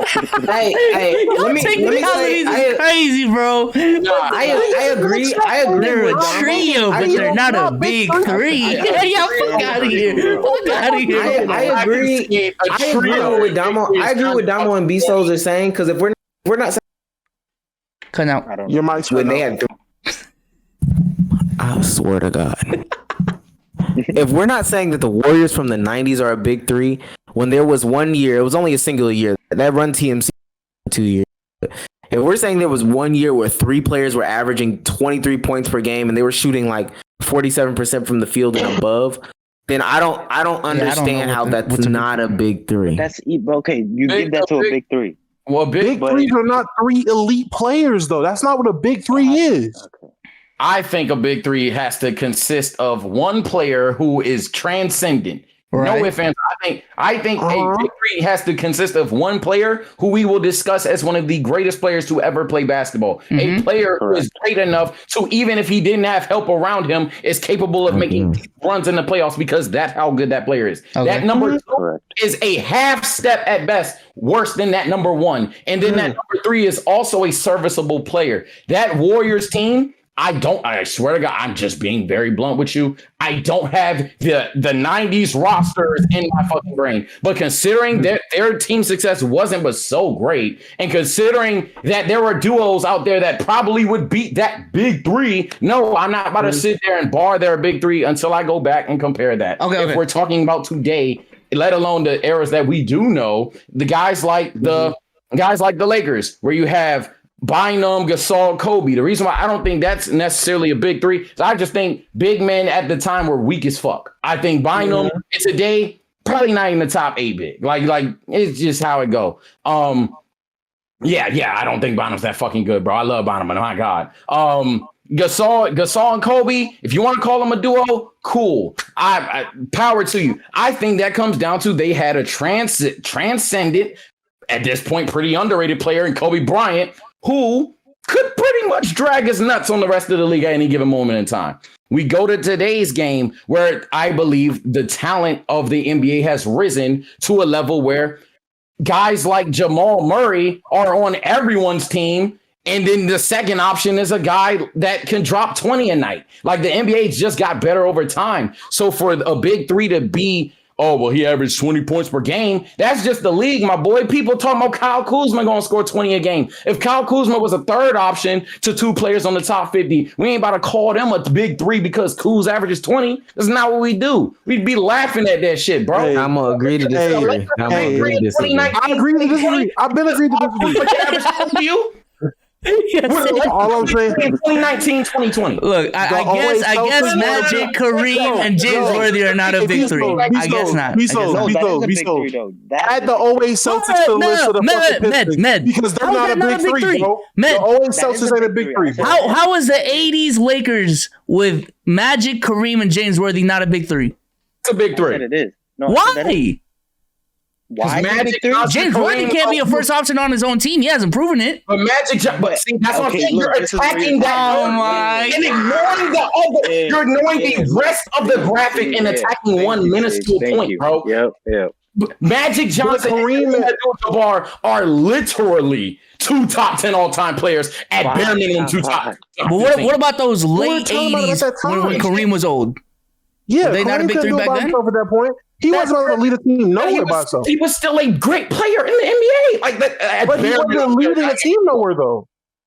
We're just we're just agreeing. Bro, Bezos, the only Celtics were the big three, bro. Because there was no way Paul Pierce was leading the Celtics anywhere in 08 by himself. If you kept fucking Ray Allen on the team by himself in 08, they weren't going nowhere. KG was not the same KG. Oh, wait, I don't know about that. How drew the line at Ray Allen? Shut up, Paul Pierce. One, that's just straight up a lie. 2, and more important, if you didn't even want to call them a big three, they were literally referred to as a super team because hypothetically their fourth option was fucking Prime Rondo. No one considered Rondo part of anything in a way. He never came out in 2010. They didn't. Rondo was a player who he had to prove himself in, specifically the 08 season. By the end of the 09 season, going into the 2010 season, cool. That's when it was like big four. We're talking about looking at what they did and what that team really was. There is no way. Y'all literally said this shit a week ago that they were a super team. How are you looking at me? Just trying to win. Whoa! Who said that? Y'all, hey, I will say this. It's literally saying the Celtics were a super team, and now because we want to win this argument, you're saying they're not. That's bullshit. That's literally. I'll say this. That's cap. I'll say this. If Ray Allen stayed on the Supersonics, he would probably have 3 to 4 rings by himself. What? But anyway, Ahmed, thank you. All right. 07, 08. Appreciate it. Just came off of like literally the next year. I think that same year, Ray Allen they draft Kevin Durant, and if they draft Russell Westbrook and James they would have had 3 to 4 rings. Oh, that would have been nasty. Oh my god. Yeah, with Ray Allen. Oh shit. That was a bad analogy. I said a team by himself though. That's obviously not by himself. No, I mean, and mind you, this is still first round draft pick, and they probably would have gotten Russell Westbrook, or they probably would have got James Harden or whatever. But any of those combinations, they would have been a disgusting. That was team. A good debate, though. Listen, man, if y'all haven't seen it, watch the Malice in the Palace doc. Is that on Netflix? It's pretty. Yeah, I think it's on Netflix. And listen to Jermaine O'Neal on not Keep It a Buck. Shit, that's our podcast. The All the Smoke podcast. And you can watch all that. And episodes we're going on hiatus. We're break for how long? 2 pods. So okay, might as well mention it right now. So we will have one more pod on the 18th. Due to a vacation I'm gonna be having for a week. This is my last real vacation till it's grind time. And for everyone else as well. It's also Omar's birthday week. Happy birthday. Big Sexy. Yes, sir. All right, so we're going to be off 22nd and the 25th, and we will be back on the 29th. But we still got one more pod till then, so just giving y'all a heads up. We're going to get you guys some content on the YouTube, though. Going to do some extra streams this week. Still got to do that as well. Might do our next 25, but Damo's sleepy, so let's go ahead and end this pod. Damo, say goodbye. Say goodbye to the people. Damo.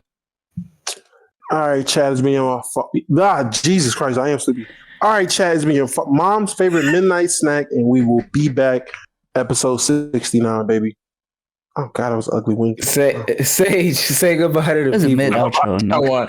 Hey, I might go live after I cook something. Follow me on Twitch if you want to see that. TS_Sage. Same thing for YouTube. Attitude 3 for IG. Take it back off Twitter, and I'm gonna fuck with y'all later.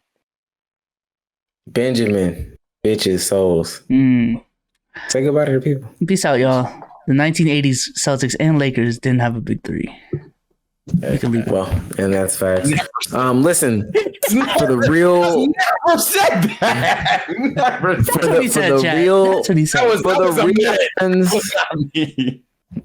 for the real ones, I'll be on the post pod stream in Green Room. Measy on most of these platforms. Damo, you just said you were sleepy, and I actually have a video recorded and edited. Will I drop it this week? Probably not. I'm doing YouTube for fun at this point. But nevertheless, until then, we will see y'all sexy individuals Wednesday.